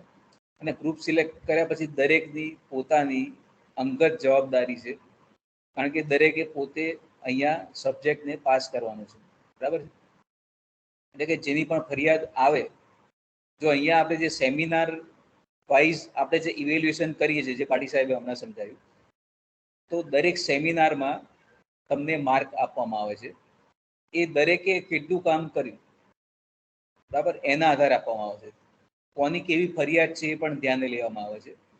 કોણ કામ નથી કરતું, કરે છે, બરાબર, કામમાં વિઘ્નો ઊભા કરે છે, કે બધી જ જે સિચ્યુએશન છે કન્સિડર કરીને તમને માર્ક આપવામાં આવે છે. ઇવન ફેલ પણ કરવામાં આવે છે જરૂર પડે તો, બરાબર છે. ભલે આખા ગ્રુપનો પ્રોજેક્ટ ખૂબ જ સારો હોય, પણ છતાં એમાંથી એક જણ ફેલ થતો હોય સેમિનારમાં, એવું પણ અવારનવાર બનતું હોય છે. એનું કારણ એ જ છે કે અહીંયા ઇવેલ્યુએશન પ્રોજેક્ટના ટાઇટલ ઉપર થતું નથી, પણ ઇવેલ્યુએશન સ્ટુડન્ટે શું કામ કર્યું, ખરેખર રિયાલિટીમાં એણે શું કર્યું, કોઈ પ્રશ્નો ઊભા કર્યા, બરાબર, કોઓપરેટ કર્યું કે નથી કર્યું, એ બધું ધ્યાનમાં રાખીને ઇવેલ્યુએશન કરવામાં આવે છે, બરાબર. તો પાટી સાહેબે ખૂબ જ સરસ રીતે ઇવેલ્યુએશન સ્કીમ સમજાવી અને જે રિયલ સિચ્યુએશન ફેસ કરવાની આવે છે એના વિશે પણ સુંદર વર્ણન કર્યું. અને તમામ સ્ટુડન્ટે આ બધી જ જે મેટર છે કે જે મેં સમજાવી, પાટી સાહેબે સમજાવી, એ પ્રોજેક્ટ કાર્યના શરૂઆતથી લઈ અને રિપોર્ટ તમે બનાવો, પ્રોજેક્ટને પ્રેઝન્ટ કરો, સબમિટ કરો, ત્યાં સુધી, ઇવન તમે ગ્રાન્ટ મેળવો ત્યાં સુધી, આ તમામે તમામ પોઈન્ટ તમારે ધ્યાનમાં રાખવાના છે. એ જો ધ્યાને રાખીને આગળ વધશો તો જ સારી રીતે તમે કામ કરી શકશો. ઓકે, સો હવે આગળ વધીએ. તો પ્રોજેક્ટ ઉપરાંત હવે તમે 5th અને 6th સેમિસ્ટરમાં એન્ટર થવાના છો ટૂંક સમયમાં, બરાબર છે. અને તમારા માટે તમે જે ફિલ્ડ સિલેક્ટ કર્યું છે, બરાબર, તમે સ્ટડી કર્યા ઘણા બધા સબ્જેક્ટ, બરાબર છે. તો હવે એના ફળ મેળવવાનો સમય પાકી ગયો છે, બરાબર. તો એની માટે આપણા સંસ્થાના training and placement officer Jagdish Patel sir અને ડિપાર્ટમેન્ટલ ટીપીઓ સેજલ મેડમ આ બધી એક્ટિવિટી ખૂબ જ સારી રીતે કરતા હોય છે.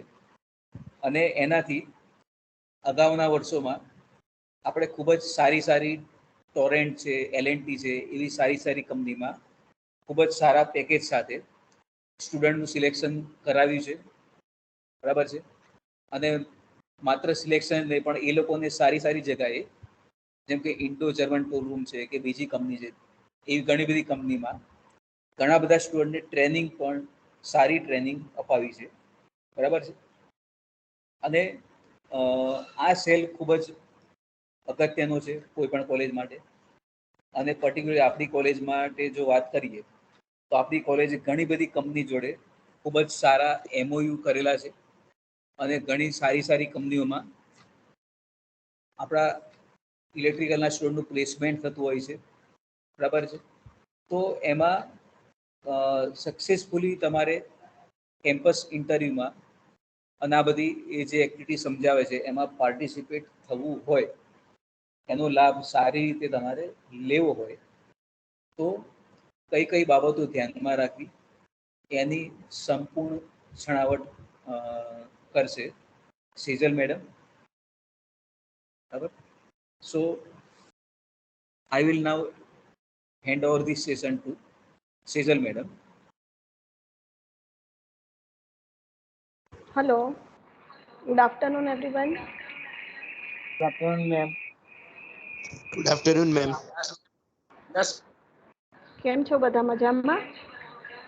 Yes, ma'am. જોશી સરે વાત કરી ને કે ફળ હવે પાકવાની તૈયારી છે, બરાબર. તો મારે એક ક્વેશ્ચન પૂછવો છે કે why you are joining the diploma? તમે ડિપ્લોમા કેમ જોઈન કર્યું? What is your goal behind joining the diploma?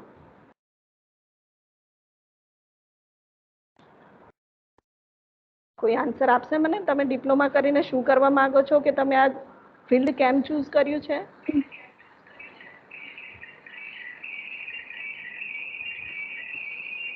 Ma'am અમારું ફ્યુચર સારું જાય એના માટે. ફ્યુચર કેવી રીતે સારું બને? જેવી રીતે બેસ્ટ કંપનીમાં કામ કરવું, પછી પ્રોજેક્ટ સારા બનાવીને તેનું સિલેક્શન થઈ આગળ વધે એ પ્રમાણે. બીજા કોઈને કંઈ કહેવું છે?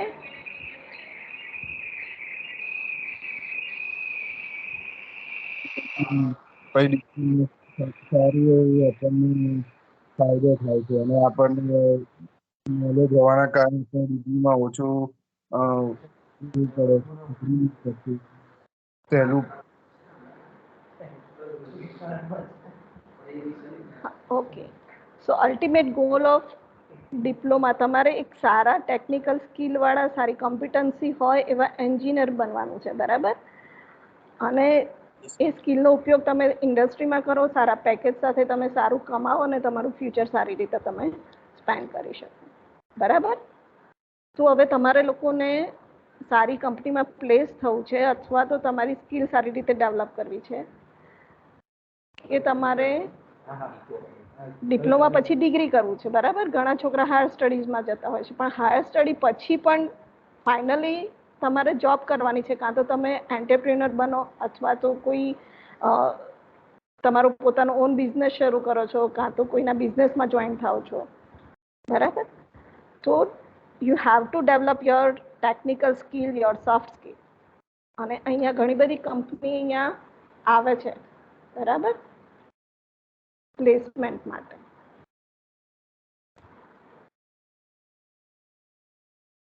તમને મારી સ્ક્રીન દેખાય છે? Yes ma'am. Yes ma'am. Okay, so just a minute.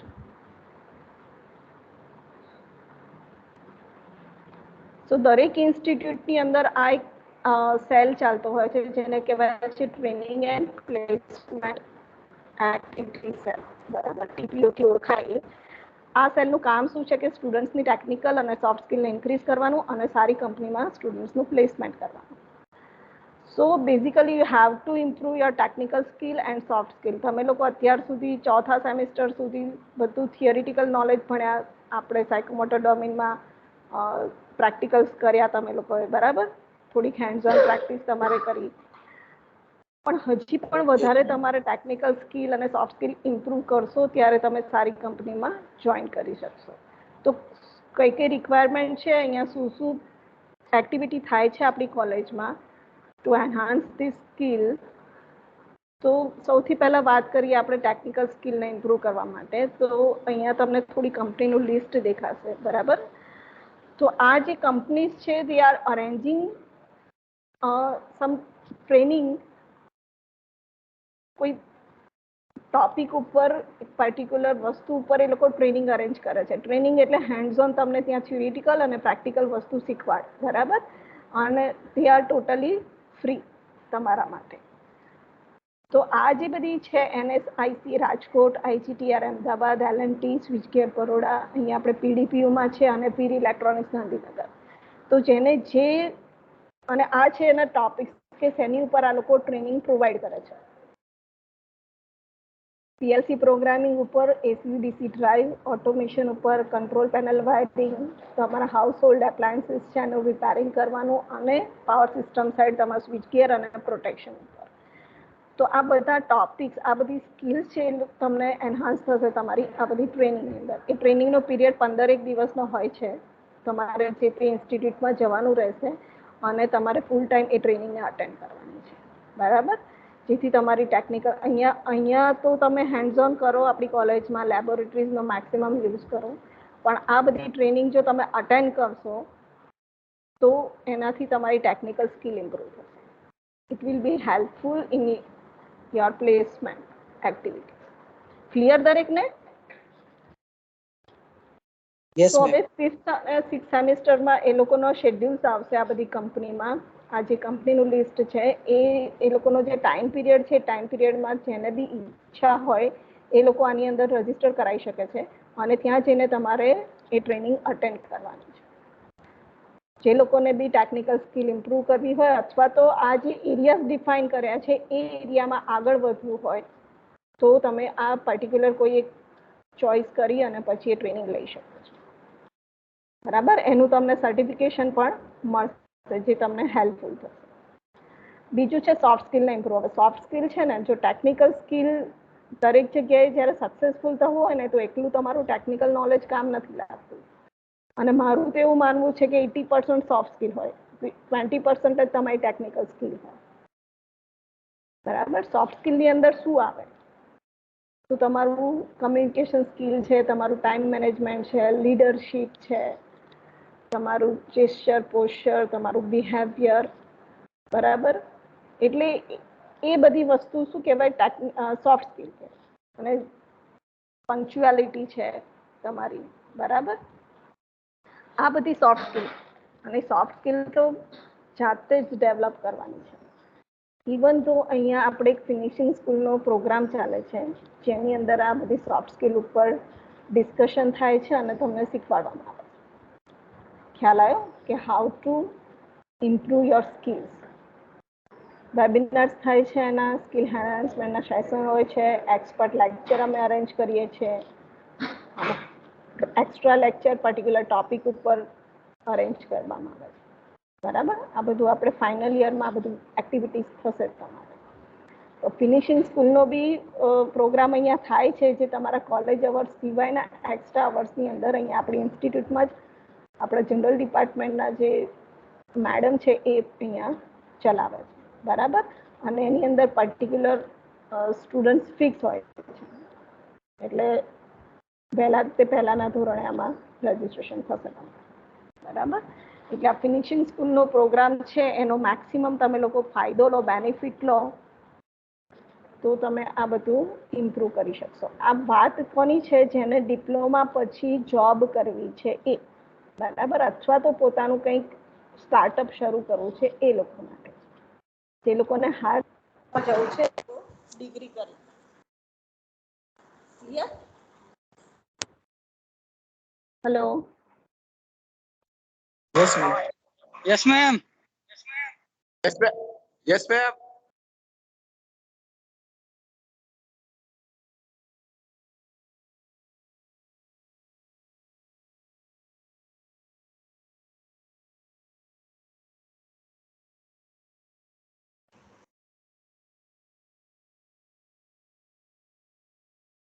Hello, Sejal madam, you are not audible. Hello. Okay, now it is okay. Yes, ma'am. Yes, ma'am.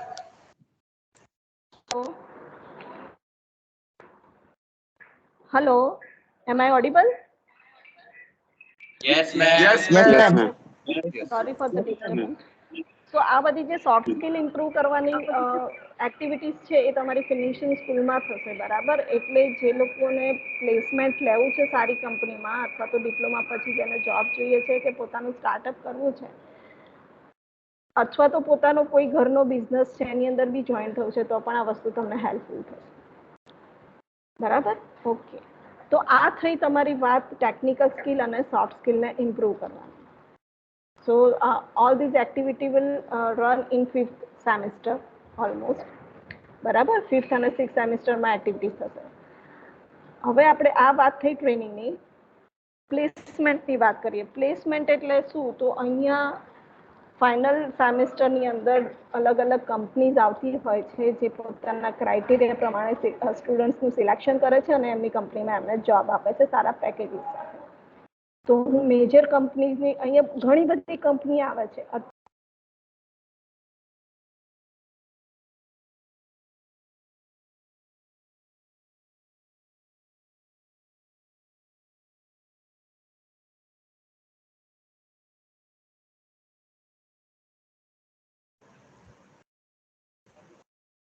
Hello, ma'am madam. તમારો વોઇસ કામ થઈ ગયો છે.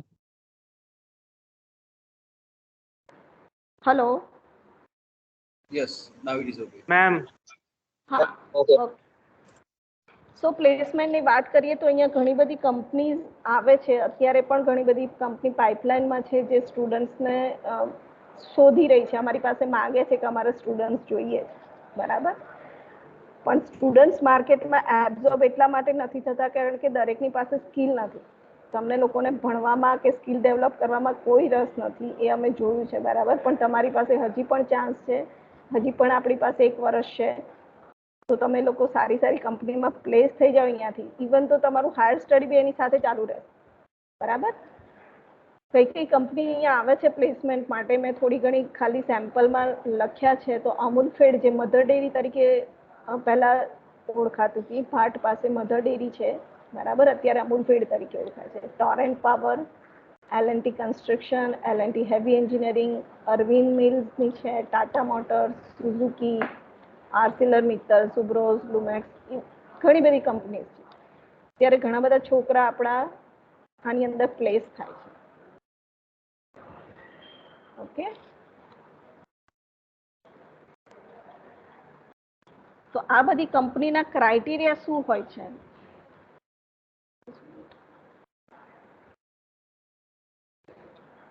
એક minute, મારું હેંગ થઈ ગયું. Criteria શું હોય છે આ કંપનીમાં? કયા ક્રાઇટેરિયામાં તમે ફિટ થાવ? તો આ બધી જે ટોપ ઓર્ડર કંપની છે, જે મેં પહેલા લખી છે, પહેલી 5-6 કંપની છે ને, એ લોકો એવું માગતા હોય છે કે સ્ટુડન્ટ્સના કોઈ પણ બેકલોગ હોવા જોઈએ નહીં, બરાબર. પછી મિનિમમ CPI આટલું જોઈએ, 10thમાં આટલા પર્સન્ટેજ જોઈએ. તો આ બધા એના ક્રાઇટેરિયા હોય છે. એક જ મિનિટ,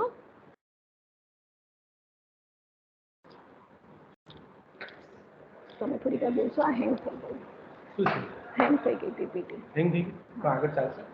હા, હું કરું, તમે ખાલી વાત કરો. હા, 2 મિનિટ જેપી પટેલ સર વાત કરે. હો,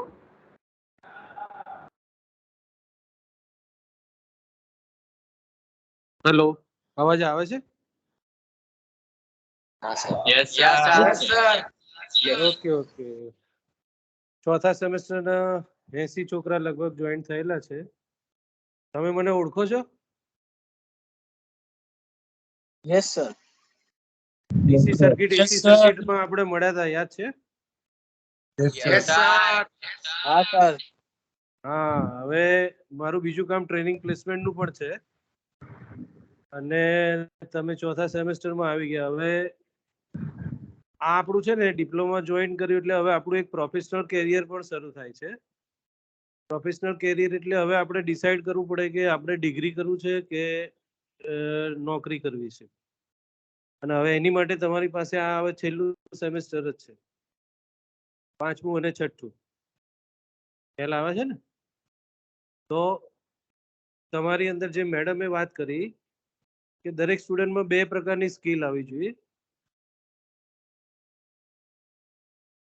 એક ટેકનિકલ સ્કિલ અને બીજી છે સોફ્ટ સ્કિલ.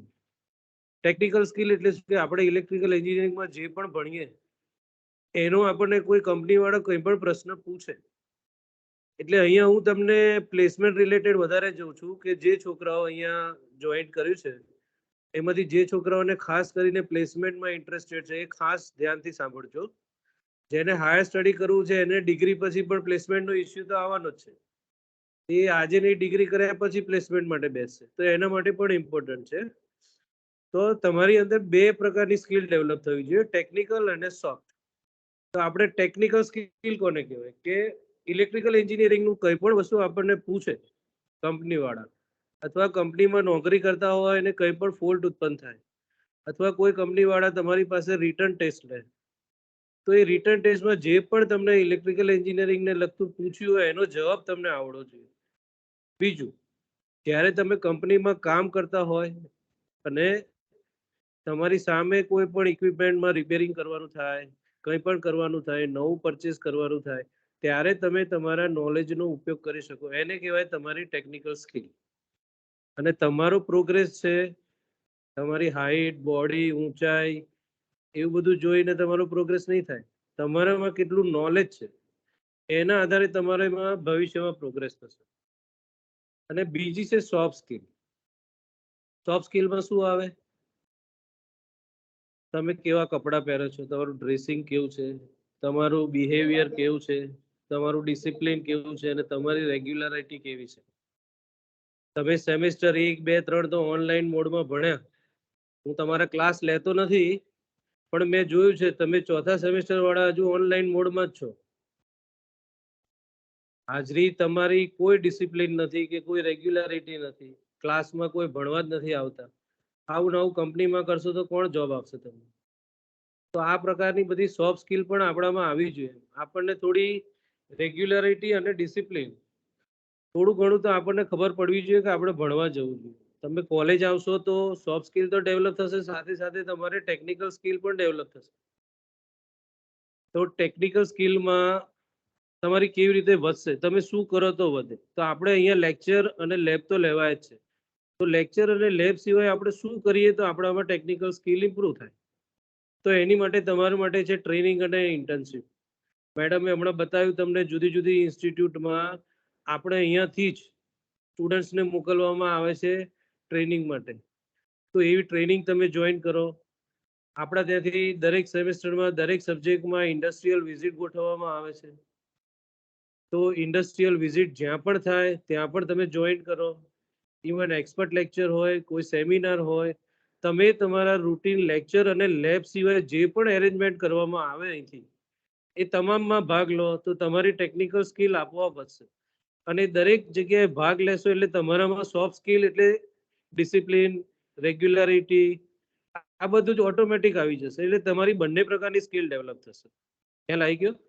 બીજું, આ જ વસ્તુ છે ને દરેક વખતે જ્યારે ઇન્ટરવ્યુ થાય છે ને ત્યારે અમે ફેસ કરીએ છીએ કે સ્ટુડન્ટ્સમાં શું ખામીઓ છે. અમે કંપની વાળાને પૂછીએ છીએ કે શું હોય છે. તો પહેલું જ એ કહે છે કે છોકરા ગમે તેવા કપડાં પહેરીને આવી જાય છે. આપણામાં ડ્રેસિંગ સેન્સ હોવી જોઈએ. પહેલું યાદ રાખો, જ્યારે પણ આપણે કોઈ પણ જગ્યાએ જતા હોય ઇન્ટરવ્યુ માટે કે રિટન ટેસ્ટ માટે, તો પેન્ટ, શર્ટ, શૂઝ પહેરીને જવું જોઈએ. ઘણા બધા છોકરા એક પણ ડોક્યુમેન્ટ લીધા વગર આવી જાય છે, જીન્સ પહેર્યું હોય, ટી શર્ટ પહેર્યું હોય, એટલે આપણામાં પહેલા બધા ડ્રેસિંગ સેન્સ નથી હોતી. બીજું, તમને જ્યારે કોઈ પણ પ્રશ્ન પૂછવામાં આવે, તમને આવડતો હોય કે ના આવડતો હોય, તમે જવાબ આપો છો. તો બીજી વસ્તુ યાદ રાખો કે ક્યારેય આપણે જૂઠું બોલવાનું નથી. કોઈ પણ પ્રશ્ન આપણને પૂછે, પ્રશ્ન છે ને કોઈ પણ કંપની જ્યારે ક્વેશ્ચન કરે ત્યારે બે પ્રકારના હોય છે. એક ક્વેશ્ચન હોય છે ટેકનિકલ, પણ તમારા ઇન્ટરવ્યુની શરૂઆત હંમેશા થાય પર્સનલ ક્વેશ્ચન્સથી. તો પર્સનલ ક્વેશ્ચનમાં તો એવું છે નહીં, તમારું નામ છે, એડ્રેસ છે, તમારા ઘરના સભ્યો વિશે પૂછે, કંઈ પણ પૂછે. આ તો ના આવડે એવું બને નહીં, પણ એના આન્સર તમને પ્રોપરલી આપતા નથી આવડતા. એની માહિતી તમારી પાસે હોય છે, પણ પર્સનલ ક્વેશ્ચન્સના આન્સર તમારી પાસે નથી હોતા. તમને ચાહે ઇંગ્લિશમાં પૂછે કે ગમે તેમાં પૂછે, તમે ગુજરાતીમાં અથવા એટલીસ્ટ હિન્દીમાં કમ્યુનિકેશન તો કરી શકતા હોય. આટલી તૈયારી તો રાખો. એ લોકો એવું કોઈ એક્સપેક્ટ નથી કરતા કે એ તમને ઇંગ્લિશ ક્વેશ્ચન પૂછે તો તમારે ઇંગ્લિશમાં જ જવાબ આપવાનો છે. ઇંગ્લિશ તમે અન્ડરસ્ટેન્ડ કરો, એને હિન્દીમાં અથવા ગુજરાતીમાં, પણ તમારો જે કોન્ફિડન્સ હોય ને, એ કોન્ફિડન્સ એ લોકો જુએ છે. એટલે આપણે જ્યારે પર્સનલ ક્વેશ્ચન આપણને પૂછે, કોઈ પણ પ્રકારના ફેમિલી બેકગ્રાઉન્ડ કે કંઈ પણ, આપણા માર્ક્સ પૂછે, આપણે એટી કેટલી, કે હમણાં જ એક કંપનીના ઇન્ટરવ્યુની વાત કરું તમને. એક કંપનીએ છોકરાને કશું ટેકનિકલ ના આવડ્યું એટલે એને ચાલુ કર્યું કે બેટા તારા કેટલામાં એટી કેટી છે. છોકરાએ કીધું કે 2માં એટી કેટી છે. કંપની વાળાએ આગળ પૂછ્યું એને કયા સબ્જેક્ટમાં એટી કેટી છે, તો એ છોકરાને સબ્જેક્ટ ખબર નથી. બોલો, આ ક્વેશ્ચન કયો થયો? પર્સનલ થયો ને. તમારે 2માં એટી કેટી હોય તો એ સબ્જેક્ટનું નામ તો આવડવું જોઈએ ને. ઘણીવાર તમને પૂછે કે 5th સેમેસ્ટરમાં કેટલા સબ્જેક્ટ છે, તો એ સબ્જેક્ટના નામ તો આવડવા જોઈએ ને. આમાં કઈ ટેકનિકલ કશું છે જ નહીં. એટલે આપણે જે પણ કરીએ છીએ એ આપણું પર્સનલ જે વસ્તુ હોય એ નોલેજ તો આપણામાં હોવું જોઈએ. ટેકનિકલની વાત પછી આવે છે, બરાબર? તો ક્યારેય કોઈ પણ ઇન્ટરવ્યુમાં કોન્ફિડન્સથી જવાબ આપવાનો, ક્યારેય જૂઠું નહીં બોલવાનું, ડોક્યુમેન્ટ સાથે જવાનું. બીજું, ઘણા વિદ્યાર્થીઓ ઇન્ટરવ્યુમાં આપણે પૂછીએ કે તારા 5માની માર્કશીટ કે 4થાની માર્કશીટ ક્યાં ગઈ, તો કે સ્ટુડન્ટ સેક્શનમાં છે. 3જાની માર્કશીટ ક્યાં ગઈ, તો કે સ્ટુડન્ટ સેક્શનમાં છે. તો રેગ્યુલરલી જેવા રિઝલ્ટ આવે, તમારે ઇન્ડિકેટિવ હોય કે ગમે તે હોય, રિઝલ્ટ XYZ હોય, જેવી માર્કશીટ આવે રેગ્યુલરલી કલેક્ટ કરતા શીખો. તમારે બધી જ માર્કશીટો અને જે પણ ડોક્યુમેન્ટ જે કલેક્ટ કરો અને એક આખો એનો પોર્ટફોલિયો બનાવો, એક ફાઇલ બનાવો આખી, જેની અંદર એસએસસી ની માર્કશીટ, એલસી, 12માની માર્કશીટ, આઈટીઆઈ કર્યું હોય તો એની માર્કશીટ, તમારા ફોટોગ્રાફ્સ, અને સૌથી પહેલું કામ છે સીવી બનાવવાનું શરૂ કરો. તમારો બાયોડેટા કહીએ ને આપણે, બાયોડેટા બનાવવાનું શરૂ કરો. અને બાયોડેટા તો જ તમારો સારો થશે. તમે કોઈ ઇન્ડસ્ટ્રીયલ વિઝિટ કરશો, ઇન્ડસ્ટ્રીયલ ટ્રેનિંગ કરશો, કોઈ સારા પ્રોજેક્ટ કરશો, ત્યાં બધી જ વસ્તુ તમારા સીવીમાં આવશે. અને સાથે સાથે ટેકનિકલ સ્કિલ વધારવા તમારે એમસીક્યુ તૈયાર કરો. અમારી પાસે એક બુક છે એમસીક્યુ ટાઈપની, ક્વેશ્ચન આન્સર્સ પણ છે અને એમાં એમસીક્યુ પણ છે. અને એમાં તમારે સબ્જેક્ટ વાઇઝ ક્વેશ્ચન આન્સર આપેલા છે. એ બુક અમે ગ્રુપમાં મૂકશું અને વેબસાઇટ પર મૂકી દઈશું. એ વાંચવાની અત્યારથી તમે ટેવ પાડો તો તમારે કંપની સિલેક્શનમાં કોઈ પ્રોબ્લેમ થશે નહીં. હવે કંપની તો ઘણી બધી આવે છે, એની એલિજિબિલિટી શું હોય છે? તો મોટાભાગની કંપની જે સારી કંપની હોય છે, ધારો કે અમૂલ ફેટ ડેરી છે કે એલએનટી હોય, તો તમારે થ્રુ આઉટ એક પણ એટીકેટી આવેલી ના હોવી જોઈએ. તો હવે તમે ચોથા સેમેસ્ટરમાં આવી ગયા છો, તમે જોઈ લો કે તમારે એટીકેટી છે કે નહીં. જો તમારે એટીકેટી હોય તો અમુક કંપનીમાં બેસવા માટે તમે અત્યારથી જ એલિજિબલ થતા નથી. પણ દરેક કંપની એવું નથી માનતી. ઘણી કંપની એવું હોય કે છઠ્ઠા સેમેસ્ટરમાં આવે ત્યારે એને એક પણ એટીકેટી લાઈવ ના હોવી જોઈએ. ભૂતકાળમાં એને એટીકેટી આવી હોય તો એને સોલ્વ કરેલી હોવી જોઈએ. તો અત્યારથી બીજી એક પ્રતિજ્ઞા લઈ લો કે આપણે જે પણ એટીકેટી આવી છે એ આ ચોથા સેમેસ્ટરમાં પૂરી કરી દઈએ. પાંચમામાં એક પણ એટીકેટી ના આવે અને છઠ્ઠામાં પણ ના આવે તો આપણે પાછળથી બીજી કોઈ ઝંઝટ ના રહે. ઘણાને શું થાય છે, અમારે ઘણા કિસ્સા એવા બને છે કે છઠ્ઠું ક્લિયર થઈ જાય, બધું જ થઈ જાય, કંપનીમાં સિલેક્ટ પણ થઈ જાય, પણ એને એક એટીકેટી પાંચમાની બાકી રહી જાય તો એ કંપની પણ જોઈન કરી શકતો નથી. આ બધી નાની નાની વસ્તુ છે, પણ બધું જ તમારા હાથમાં છે. આમાં તમને કોઈ મદદ નહીં કરી શકે. આમાં તમારે જાતે જ બધું કરવાનું છે. તો એલિજિબિલિટીમાં બેકલોગ છે, તમારા મિનિમમ સીપીઆઈ 60% માંગે. 60% એટલે આપણા 6.5 સીપીઆઈ. ઘણી કંપની 7 સીપીઆઈ માંગે છે, ઘણી 7.5 માંગે. પણ જે બોટમ કહીએ એ તમારે એટલીસ્ટ 6.5 તો લાવવાના જ છે, જેને આપણે 60% કહીએ છીએ. ઘણી કંપની 10મામાં મિનિમમ 60% માંગે. ઘણી કંપની 10માનું રિઝલ્ટને જોતી નથી. એ કંપની પર અલગ અલગ છે. હા, કંપની સિલેક્શન કેવી રીતે કરે? તો બે રીતે કરે છે. ઘણી કંપની ડાયરેક્ટ ઇન્ટરવ્યુ લઈ લે છે અને ઘણી કંપની પહેલા રિટર્ન ટેસ્ટ લે. રિટર્ન ટેસ્ટમાંથી શોર્ટલિસ્ટ કરે અને જે રિટર્ન ટેસ્ટ ક્લિયર કરે, એટલે જો આપણે સારી કંપનીમાં નોકરી કરવી હોય અથવા સિલેક્ટ થવું હોય તો એ રિટર્ન ટેસ્ટ એની માટે કમ્પલસરી હશે. એટલે એની માટે તમે જે બુક મેં કીધી છે અમે મૂકશું, તો એમસીક્યુ સ્ટાર્ટ કરી દો.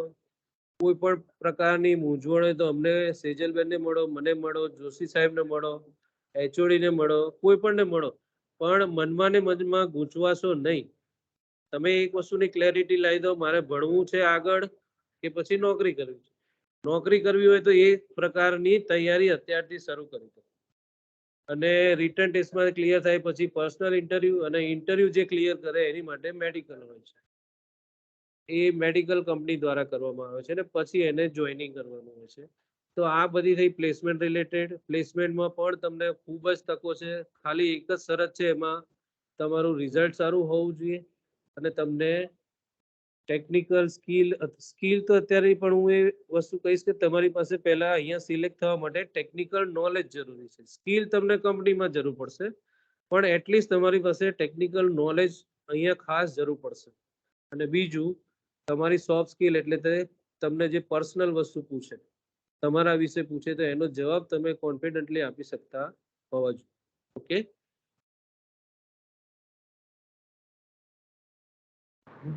હેલો. ઓકે. Yes ma'am. હવે આ જે રિટર્ન ટેસ્ટ છે અને તમારું પર્સનલ ઇન્ટરવ્યુ જે લે છે અને તમે કઈ રીતે ક્રેક કરી શકો, કઈ રીતે આ સ્ટેજને તમે પાર કરી શકો, બરાબર? તો હવે આ જે એ લોકો જે રિટર્ન ટેસ્ટ લે છે, એ રિટર્ન ટેસ્ટની અંદર તમારા ટેકનિકલ ક્વેશ્ચન્સ હોય, એપ્ટિટ્યૂડના રિલેટેડ ક્વેશ્ચન્સ હોય અને જનરલ નોલેજના ક્વેશ્ચન્સ હોય. બરાબર. એપ્ટિટ્યૂડ એટલે શું? તો કે ન્યુમેરિકલ રીઝનિંગ, વર્બલ રીઝનિંગ, પછી સિચ્યુએશન જજમેન્ટ, અને જનરલ નોલેજ એટલે તમારા કરંટ અફેર્સ અને જે કંપનીની તમે રિટર્ન ટેસ્ટ આપી રહ્યા છે એ કંપની વિશે તમને કેટલું જાણકારી છે. બરાબર. એટલે જ્યારે બી કોઈ કંપની અહીંયા આવે પ્લેસમેન્ટ માટે અને તમે લોકો એની અંદર એલિજિબલ થાવ છો એપિયર થવા માટે, તો તમારે ગૂગલ ઉપર એ કંપનીની દરેક ઇન્ફોર્મેશન લઈ લેવાની. બરાબર. ટેકનિકલની તમારે જે સરે કીધું એમસીક્યુની બુકલેટ છે અમારી પાસે, એ તમે પ્રેક્ટિસ કરો. જેટલા બી સબ્જેક્ટ્સ તમે ભણી ગયા છો ઇલેક્ટ્રિકલ એન્જિનિયરિંગ રિલેટેડ, તેના રિલેટેડ એમસીક્યુઝ. એપ્ટિટ્યૂડ અને જનરલ નોલેજની બુક્સ માર્કેટમાં અવેલેબલ છે. એનું મટીરિયલ બી અમે પ્રોવાઈડ કરીશું.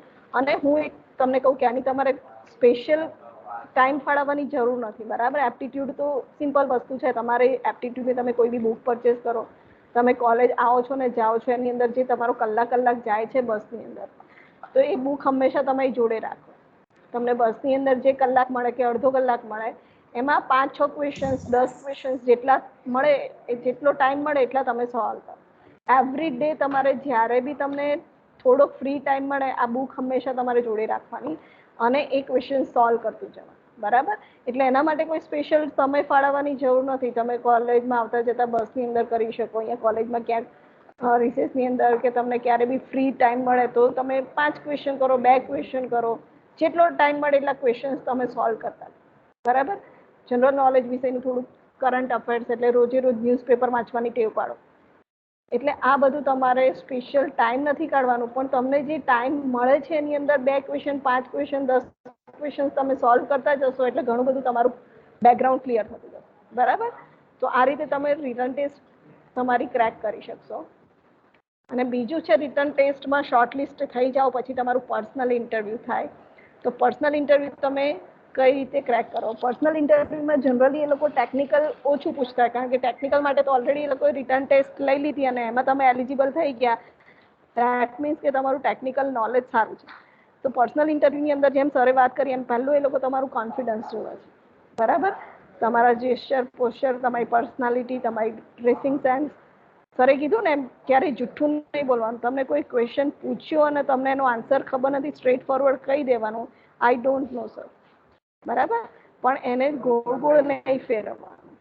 કઈ રીતે તમે કમ્યુનિકેટ કરો છો સામેવાળા સાથે, કેટલા કોન્ફિડન્સથી તમે વાત કરો છો. બરાબર. એ જ વસ્તુ તમારો પર્સનલ ઇન્ટરવ્યુમાં જોવે છે એ લોકો. એટલે ત્યાં ટેકનિકલ નોલેજ કે ટેકનિકલ સ્કિલ ઓછી જોઈએ, પણ અહીંયા તમારી સોફ્ટ સ્કિલ કામ લાગશે to crack the personal interview. Okay. So આ બે વસ્તુ છે કે તમે રિટર્ન ટેસ્ટ કઈ રીતે ક્લિયર કરો અને તમારું પર્સનલ ઇન્ટરવ્યુ તમે કઈ રીતે ક્રેક કરી શકો છો. તો અહીંયા તમારી ટેકનિકલ નોલેજ, ટેકનિકલ સ્કિલ્સ કામ લાગશે ને અહીંયા તમારું સોફ્ટ સ્કિલ કામ લાગશે. ક્લિયર? તો હવે તમે જેમ જેમ 5th અને 6thમાં આગળ વધશો અને જ્યાં જ્યાં જરૂર પડશે અમે તમને ગાઈડ કરતા રહીશું. અત્યારે હાલ તમને કોઈ ક્વેશ્ચન્સ હોય તો તમે પૂછી શકો છો.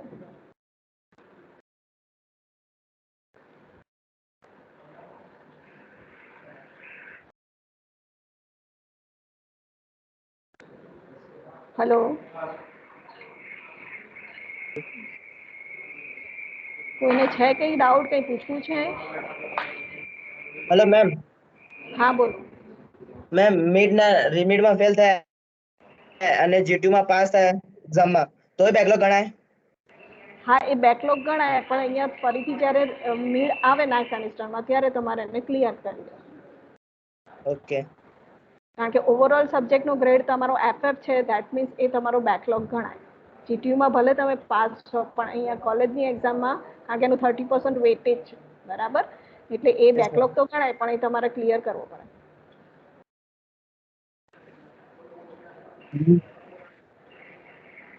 બોલો બીજું કઈ?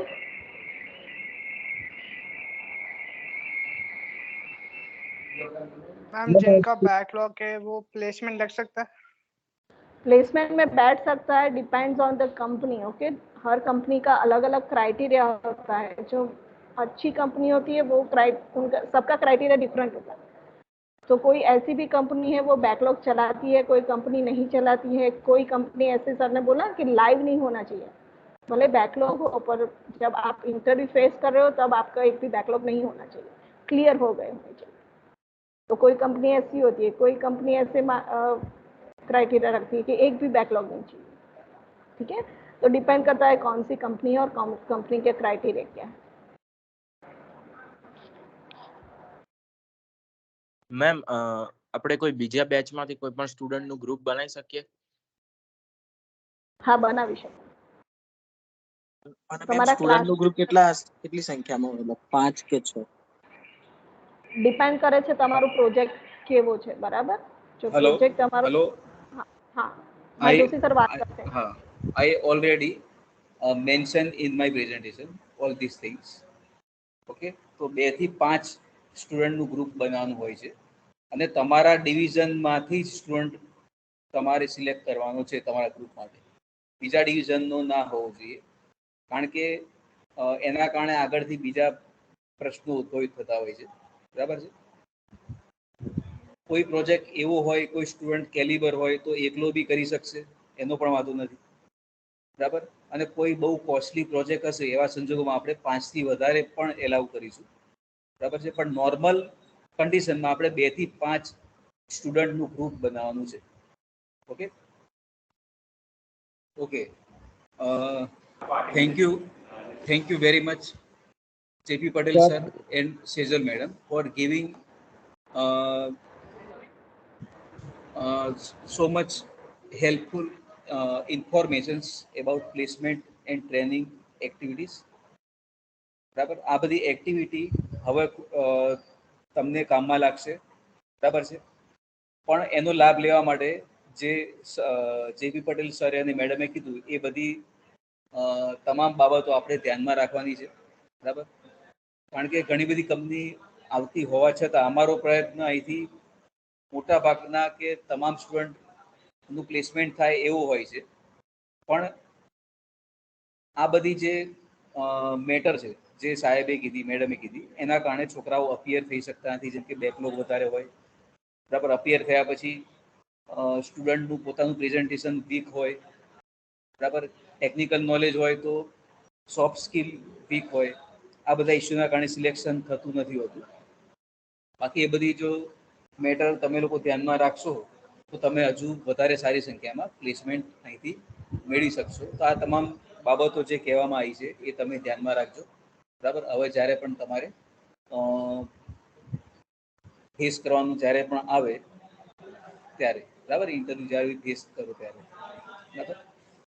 ઓકે, હવે આપણે સેશનની શરૂઆતમાં પ્રોજેક્ટનું સિલેક્શન અને કેવી રીતે આપણે સક્સેસફુલી એને પૂર્ણ કરવું એના વિશે જોયું. એના પછી JP પટેલ સરે અને મેડમે આપણને પ્લેસમેન્ટ એક્ટિવિટી અને ટ્રેનિંગ એક્ટિવિટી વિશે ખૂબ જ સારી રીતે છણાવટ કરી. અને હવે ત્રીજો અગત્યનો મુદ્દો આજનો SSIP એટલે કે student startup innovation policy of Gujarat state, કે જેમાં હવે 2.0 વર્ઝન પણ લોન્ચ થઈ ચૂક્યું છે, બરાબર? કે જેમાં આપણને હજુ પણ વધારે અગાઉ કરતાં ગ્રાન્ટ મળવાની છે, બરાબર છે? હવે એ ગ્રાન્ટનો લાભ કેવી રીતે લેવો, કઈ બાબત ધ્યાનમાં રાખવી, કેવી રીતે એની માટે એપ્લાય કરવું, બરાબર?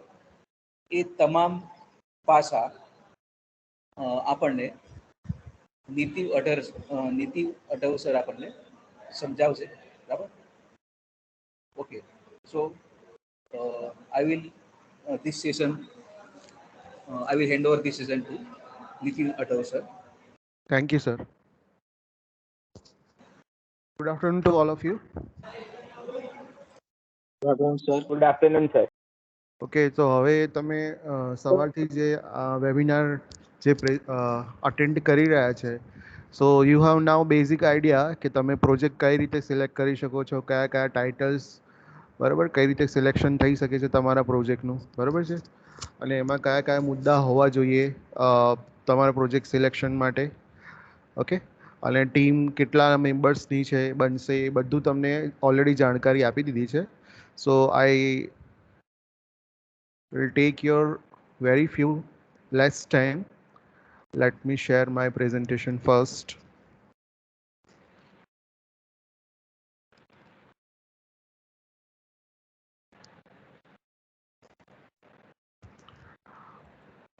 Okay.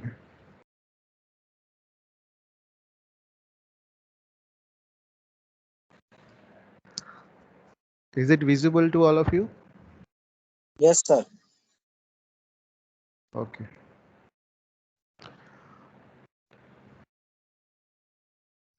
So I'll go brief what is SSIP. That is a Student Startup Innovation Policy જે ગવર્મેન્ટ ઓફ ગુજરાત દ્વારા 2017 થી 2021માં 1.0 એમણે પોલિસી ડિક્લેર કરી હતી.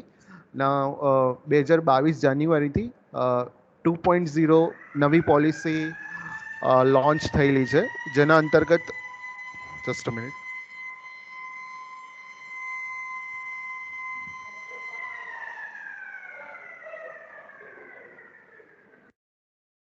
સો જેના અંતર્ગત જે ગવર્મેન્ટે ફંડ અલોટ કરેલું છે ટોટલ એ 1.0 કરતાં ડબલ થઈ ગયું છે. Almost 200 crores are allotted for the SSIP 2.0. So what is SSIP? આપણે just brief idea જોઈ લઈએ. So Government of Gujarat has developed a policy for providing assistance to startups innovations. So under this scheme કોઈ પણ એક individual હોય group of individuals having innovative idea concept will be eligible and or universities હોય કોઈ બરાબર અથવા educational institute હોય incubation centres હોય પબ્લિક સેક્ટર યુનિટ હોય R&D ઇન્સ્ટિટ્યુશન્સ હોય અથવા પ્રાઇવેટ અને અધર એસ્ટાબ્લિશમેન્ટ હોય will be eligible as an institution to support and mentor to innovators as approved by committee. બરાબર. સો જે પણ તમારા માઇન્ડમાં કોઈ એક આઈડિયા આવ્યો હોય તો એને હકીકતમાં આપણે કઈ રીતે ડેવલપ કરી શકીએ. So that is ultimately SSIP, student startup and innovation policy. So let us go head. એના કી ઓબ્જેક્ટિવ શું છે હું બ્રીફમાં તમને જાણકારી આપી દઉં છું. ઓકે કે સ્ટુડન્ટ સ્ટાર્ટઅપ ઇનોવેશન પોલિસી જે પોલિસી લોન્ચ થઈ છે 1.0 અને અત્યારે હાલ 2.0 જે લોન્ચ થઈ છે તમે ન્યૂઝપેપરમાં ઘણા બધા આર્ટિકલ્સ વાંચતા હશો જે સ્ટાર્ટઅપ્સ ઘણા બધા શરૂ કરેલા હોય બરાબર છે જે આગળ જઈને સક્સેસફુલ બિઝનેસમાં કન્વર્ટ થયેલા હોય એ આઈડિયાઝ. ઓકે સો એના ઓબ્જેક્ટિવ શું છે આપણે જનરલી જોઈ લઈએ કે Student Startup and Innovation Policy of Government of Gujarat aims to create an integrated statewide university-based innovation ecosystem to support innovations and ideas of young students. બરાબર. Young students એટલે જે સ્ટુડન્ટ્સ યુનિવર્સિટીમાં ભણે છે એમના પોતાના કોઈ ઇનોવેટિવ આઈડિયા હોય બરાબર. સો એને એક પ્લેટફોર્મ પ્રોવાઈડ કરે છે. Provide a conducive environment for optimum harnessing of their creative pursuit. Okay. સો તમારો આઈડિયા છે જેને હકીકતમાં પરિણામવા માટે તમારે જનરલી બેઝિક રિસોર્સિસની જરૂર પડે જેમ કે મની બરાબર. તમારા આઈડિયાને ડેવલપ કરવા માટે લગભગ બેકઅપ તરીકે તમારે ફંડની જરૂર હોય છે તો એ ફંડ પણ SSIP અંતર્ગત પ્રોવાઈડ કરવામાં આવે છે બરાબર. કોઈ ઇન્ડસ્ટ્રી સપોર્ટ જોઈતો હોય તો એ પણ પ્રોવાઈડ કરવામાં આવે છે. સો બેઝિકલી એક નાનો આઈડિયા જે તમે આગળ જઈને એક સારા બિઝનેસ માં કન્વર્ટ કરી શકો ત્યાં સુધીનો પૂરો સપોર્ટ SSIP અંતર્ગત આપવામાં આવે છે. ઓકે.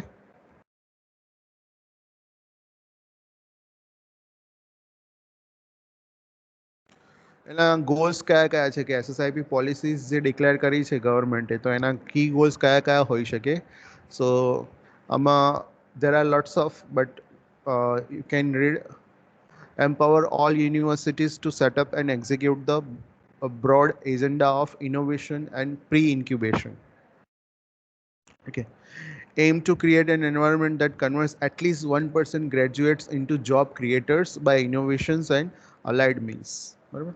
આપણે અત્યારે હાલ ચર્ચા ચાલી રહી હતી કે આપણી કંપનીમાં ઘણી બધી આપણી કોલેજમાં ઘણી બધી કંપનીઝ પ્લેસમેન્ટ માટે આવી છે બરાબર જે સારી સારી જોબ ઓફર્સ કરે છે. So SSIP is a platform where instead of getting jobs you can create jobs for others કે જોબ ક્રિએટર બનવા માટે તમને એક હેલ્પ કરે છે SSIP. સો તમે જોબ કરવાની જગ્યાએ તમે જોબ ક્રિએટર બનો બીજાને જોબ પ્રોવાઈડ કરો બરાબર. So that is a main key goal behind this. Okay. Empower universities and educational institute to build a robust innovation and pre-incubation support system within. Okay. So that is ultimately a creation, innovation,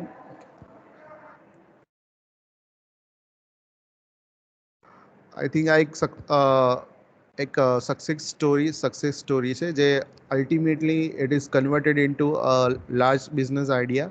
એક નાનો idea જે અત્યારે હાલ એક મોટા બિઝનેસમાં convert થઈ ચૂકેલો છે કે બે એન્ટરપ્રેનર્સ જે યંગ સ્ટુડન્ટ્સ છે એમણે વિચાર્યું આ જે સ્ટોરીઝ છે એને ટૂંકમાં હું તમારી સામે પ્રેઝન્ટ કરું છું. સો આપણે જનરલી તમે સાબરમતી રિવરમાં જોતા હશો ઘણા બધા લોકો ફૂલ બરાબર છે પૂજાના નામે ઘણા બધા ફૂલ છે નદીમાં જ ફેંકી દેતા હોય છે. અને તમે કોઈ મંદિરમાં દર્શન કરવા જાઓ ત્યાં પણ ઘણા બધા ફૂલ તમને જોવા મળે છે બરાબર છે. સો આપણે ભગવાનને ચડાવી દઈએ છીએ પછી એ પાછળ એનું શું થાય છે એ આપણને ખ્યાલ હોતો નથી. સો આ બે જો ઇનોવેટર્સ છે એમને એવું વિચાર્યું કે તમે નદીમાં જે પણ ફૂલહાર ફેંકો છો બરાબર છે પછી અંદર જે એના એક્વોટિક સિસ્ટમ્સ છે અંદરના જે સજીવો છે જે પાણીમાં રહે છે એમને ઓક્સિજન મેળવવામાં ઘણી બધી તકલીફ પડે છે એઝ વેલ એઝ પાણી છે એ દૂષિત થાય છે બરાબર છે. So while reading an article that is an harm to aquatic species due to the religious waste disposed of in Sabarmati river, એમણે એક આર્ટિકલ વાંચેલો હતો આ બંને કે ભાઈ જે સાબરમતી રિવરમાં જે આપણે રિલિજિયસ વેસ્ટ છે એ ડિસ્પોઝ કરીએ છીએ ફેંકી દઈએ છીએ તો એના કારણે જે એની સજીવ સૃષ્ટિ છે નદીની અંદરની એને ઘણું બધું નુકસાન થતું હોય છે. That is to urge to bring a solution. તો આ લોકો એક સોલ્યુશન વિચાર્યું to this problem. Ignited their minds after through research work. એટલે એમણે થોડુંક પછી માર્કેટ રિસર્ચ કર્યું. they came up with a solution that is to convert such floral waste જે આપણે ફૂલહાર છે એનો જે વેસ્ટ છે into ઓર્ગેનિક મેન્યોર એટલે ઓર્ગેનિક ખાતરમાં એમને કન્વર્ટ કરવાનો એક આઈડિયા કન્સેપ્ટ વિચાર્યો. તો આ જેટલો પણ વેસ્ટ છે એ એમણે કલેક્ટ કર્યો બરાબર છે અને એમાંથી એ ઓર્ગેનિક ખાતર બનાવવાનું એમણે સ્ટાર્ટ કર્યું. સો દેર by preserving both the environment એટલે આપણે આપણી એન્વાયરમેન્ટ એન્ડ અને રિલિજિયસ સેન્ટિમેન્ટ્સ ટુ ઓફ ડિવોટીસ એ બંનેને આપણે બેલેન્સ કરી શકીએ છીએ. સો they kick-started the work by collaborating with 5 temples. પહેલાં એમણે એમનો પોતાનો બિઝનેસ સ્ટાર્ટઅપ શરૂ કર્યું. પહેલાં 5 મંદિર સાથે એમણે ટાઈઅપ કર્યું કે એમનો જેટલો પણ ફ્લોરલ વેસ્ટ હશે એ લોકો કલેક્ટ કરશે અને કલેક્શન કર્યા પછી they will proceed for further organic manure એટલે ઓર્ગેનિક ખાતરમાં કન્વર્ટ કરવા માટેની એમની આગળની પ્રોસેસમાં એ લોકો લઈ જશે. ઓકે, તો શરૂઆતમાં એમને ખાસો એવો સારો સપોર્ટ મળ્યો and they kick-started the work by collaborating with 5 temples and helped them convert about 150 kg of floral waste into 20 kg of organic manure. 150 કિલોનો જે પણ ફ્લોરલ વેસ્ટ હતો એમાં કન્વર્ટ કરીને 20 કિલો ઓર્ગેનિક મેન્યુરમાં એમને કન્વર્ટ કર્યું. Target was two collect 1.5 tons of floral waste by joining hands with 20 temples, yielding to the production of as good as 500 kgs of organic manure. So they started એમણે એક problem વિચાર્યો અને એ પ્રોબ્લેમનું solution વિચાર્યું એને સોલ્યુશનને હકીકતમાં convert કર્યું. સો એમની કંપનીનું નામ છે બ્રુક એન્ડ બ્લૂમ્સ, તમે જોઈ શકો છો. અને ખરેખર આ સ્ટાર્ટઅપ અત્યારે સક્સેસફુલી ચાલી રહ્યો છે અને ઘણા બધા મંદિર સાથે એમણે ટાઈઅપ કર્યું છે અને અત્યારે એ લોકો ફ્લોરલ વેસ્ટમાંથી અગરબત્તી પણ બનાવી રહ્યા છે બરાબર અને ઓર્ગેનિક મેન્યુઅર પણ બનાવી રહ્યા છે. This is a second successful story AMB industries બરાબર છે. સો એમણે પણ એક આઈડિયા કન્સેપ્ટ વિચાર્યો અને એને હકીકતમાં એ લોકોએ કન્વર્ટ કર્યું. એમને એક પ્રોટોટાઇપ બનાવ્યું બરાબર. તમે આ એમના ઇન્સ્ટ્રુમેન્ટ્સ જોઈ શકો છો જે ખરેખર ક્યાં ક્યાં યુઝ થાય છે આપણે જોઈએ કે એમણે જે પણ પ્રોડક્ટ ડેવલપ કરી છે બરાબર. Taking the startups to the next level the team is આપણે જે સ્ટાર્ટઅપ થ્રુ જે એક ઇનોવેશન જે ઇન્સ્ટ્રુમેન્ટ તમે જોઈ શકો છો કે એનું નામ છે ફ્રિઝ્યુલેટર ઇઝ વન સચ પ્રોડક્ટ એમણે જે ડેવલપ કરી છે. Develop by the AMB industries which has the capacity to harvest energy from the atmosphere. એટલે એટમોસ્ફિયરમાંથી જ એ લોકો ઇલેક્ટ્રિકલ એનર્જી બનાવે છે. એમાં સોલારનો કોઈનો યુઝ કરતા નથી. Solar is different. સો એટમોસ્ફિયર્સમાંથી જ એ લોકો એક એનર્જી હાર્વેસ્ટ કરવાનો એક આઈડિયા વિચાર્યો અને convert in to electrical energy, and this energy can be use to charge your mobile phones, lighten up bulbs, micro processors and street lights. બરાબર છે. તો જે રિમોટ લોકેશન્સ છે ત્યાં પ્રોડક્ટ ઘણી યુઝફુલ થાય એવી છે. સો એમને આ એક આઈડિયા કન્સેપ્ટ વિચાર્યો અને ખરેખર એને પ્રોડક્ટમાં ડેવલપમેન્ટ કર્યું અને અત્યારે સક્સેસફુલી રન થઈ રહ્યો છે એમનું પ્રોજેક્ટ, અને ઇન્ડસ્ટ્રીઝ પણ સારી રીતે રન થયેલી છે. સો યુ કેન ઇમેજિન કે એક નાનો આઈડિયા કોન્સેપ્ટ કે એક પ્રોબ્લેમને આપણી સામે ઘણા બધા પ્રોબ્લેમ્સ તમને દેખાતા હશે, એ પ્રોબ્લેમનું એક મિનિમમ એક સોલ્યુશન્સ પણ લાવવાનો તમે ટ્રાય કરો અને એને આઈડિયાને ડેવલપ કરો, કન્સેપ્ટને ડેવલપ કરીને કોઈ એક પ્રોટોટાઇપ બનાવો અથવા એક પ્રોડક્ટમાં એને કન્વર્ટ કરો. So that will be helpful for our society. Okay, આ એક વિડીયોની લિંક છે, હું તમને લાસ્ટમાં બતાવીશ. બરાબર છે. આપણે અત્યારે કોલેજની વાત કરીએ તો at department level you can see our head of the department professor AM Patel sir, અને ઇન્સ્ટિટ્યૂટ લેવલના આપણા કોર્ડિનેટર છે from mechanical engineering department, lecturer છે પ્રોફેસર GR ખુંટ સર, અને ડિપાર્ટમેન્ટ લેવલ ઉપર SSIP કોર્ડિનેટર તરીકે હું કાર્યરત છું અત્યારે ઇલેક્ટ્રિકલ ડિપાર્ટમેન્ટમાં.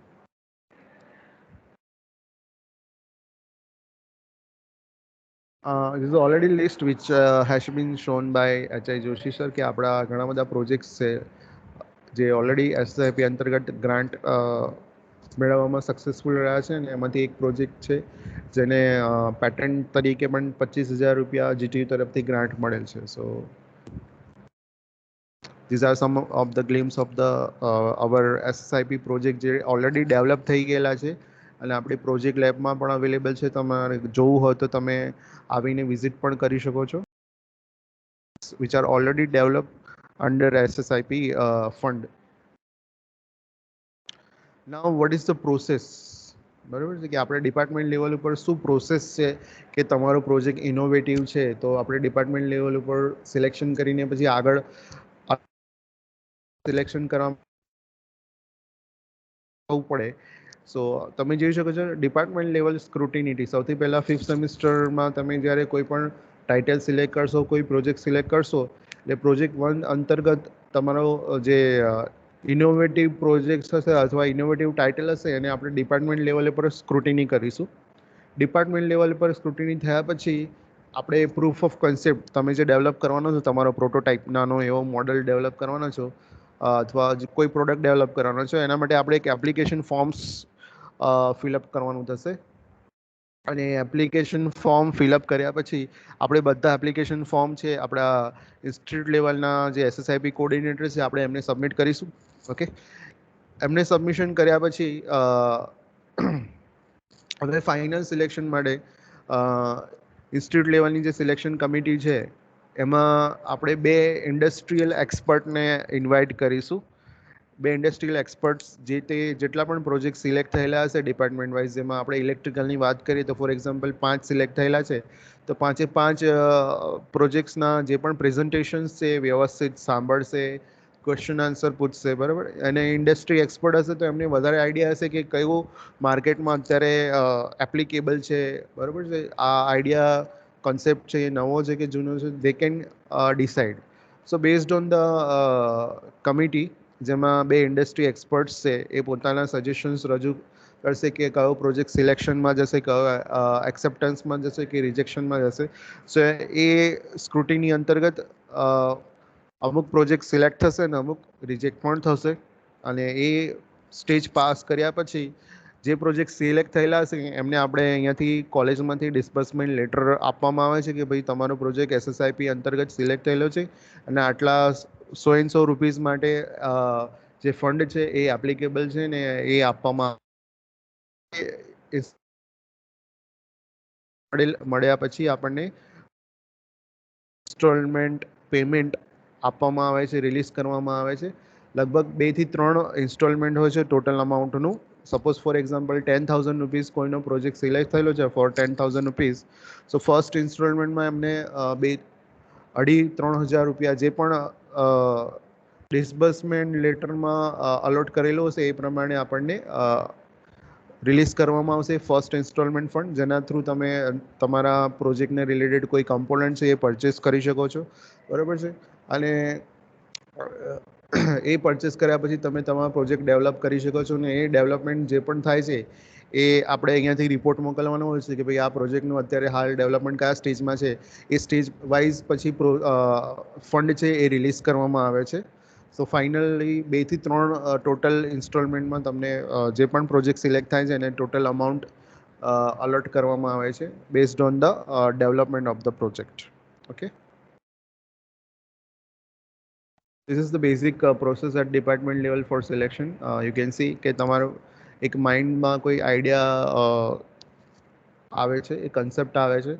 સો એને I start, then departmental screening કરવામાં આવે છે. પછી ડિપાર્ટમેન્ટલ સ્ક્રીનિંગ થયા પછી એ પ્રોજેક્ટમાં હજી માર્કેટ રિસર્ચની કોઈ જરૂર છે તો માર્કેટ સર્વે, માર્કેટ રિસર્ચ, બરાબર, એ અંતર્ગત આગળ ઇન્સ્ટિટ્યૂટ સ્ક્રીનિંગ, જે આપણે ઇન્સ્ટિટ્યૂટની જે કમિટી છે એ સિલેક્શનમાં જશે. પ્રોજેક્ટ સિલેક્ટ થયા પછી એ પોતાના ઇન્સ્ટિટ્યૂટના જે એક્સપર્ટ્સ હશે એ ફીડબેક આપશે.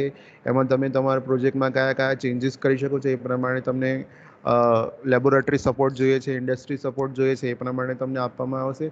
અને ફાઇનલી તમારું જે પ્રોડક્ટ ડેવલપ થશે એ માર્કેટમાં એલિજિબલ થશે, બરાબર છે, અથવા માર્કેટમાં લોન્ચ થશે, એ પ્રમાણે તમને સપોર્ટ આપવામાં આવશે.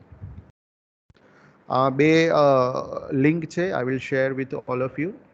એક SSIP ગુજરાત ની લિંક છે જે government of Gujarat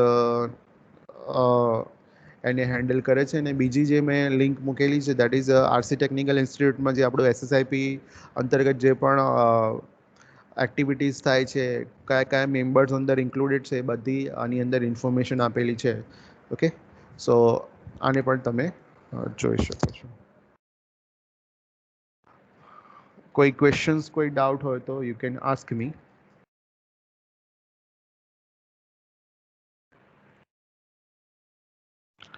Any question, any doubt?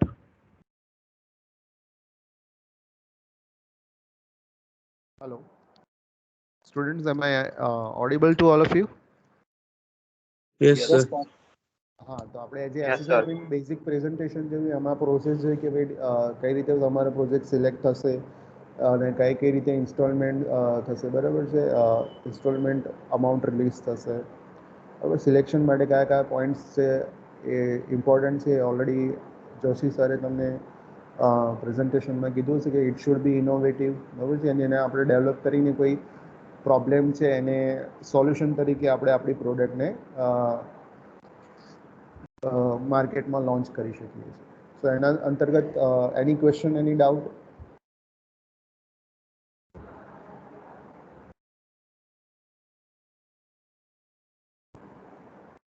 Okay, so thank you very much, Adhav sir.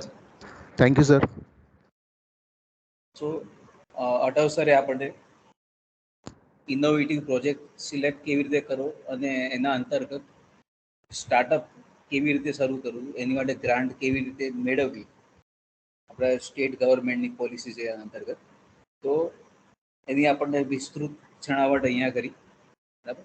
તો આપણે એનો લાભ લઈશું, બરાબર. You have heard many times that an idea can change your life. એક વિચાર તમારી દુનિયા બદલી શકે. તો આપણામાં આપણા માઇન્ડમાં આવા કેટલાય વિચારો આવતા હોય છે, બરાબર. પણ એ વખતે આપણે એવું વિચારીએ કે આ તો કેવી રીતે થશે, બરાબર.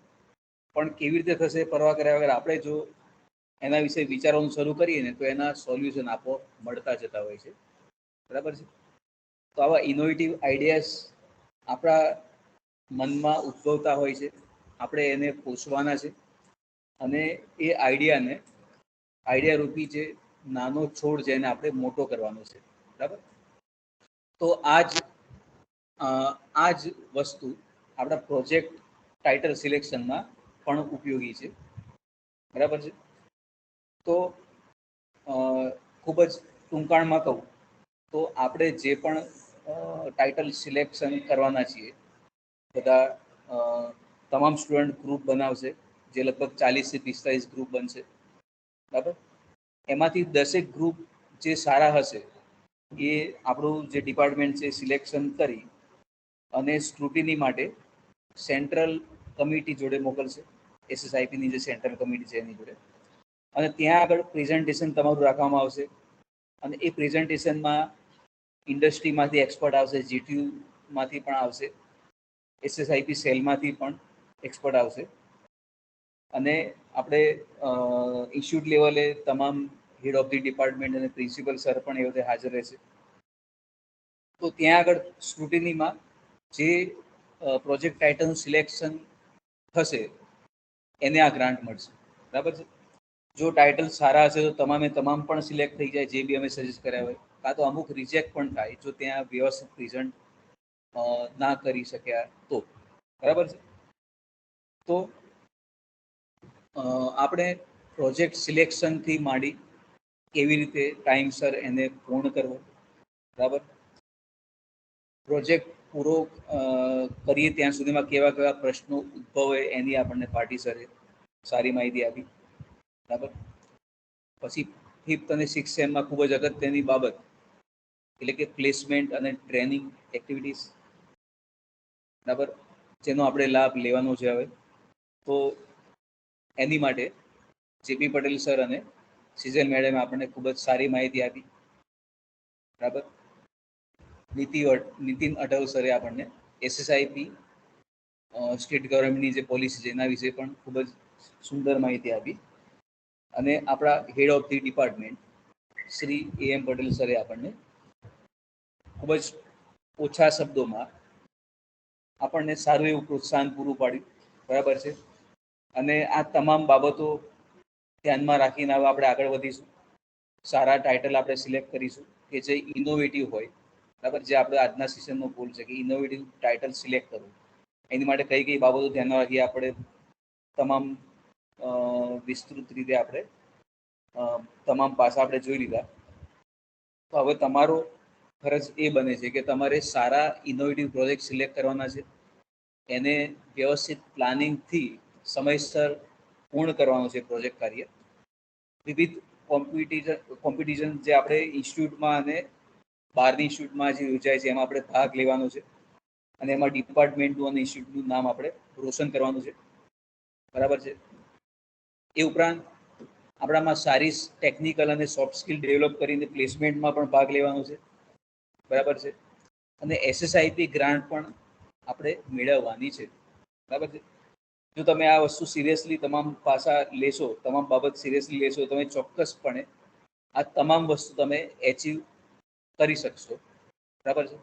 તો I hope that this session will be prove very much helpful to you. અને તમામ પાસાને ધ્યાનમાં રાખી તમે સારું પ્રોજેક્ટ ટાઇટલ સિલેક્ટ કરો, સારી કંપનીમાં પ્લેસમેન્ટ મેળવો અને ટ્રેનિંગ મેળવો, અને એસએસઆઈપી ગ્રાન્ટ પણ મેળવો. એવી શુભેચ્છા સાથે આપણે આજનો આ વેબિનાર પૂર્ણ કરીએ છીએ. Thank you. Thank you sir.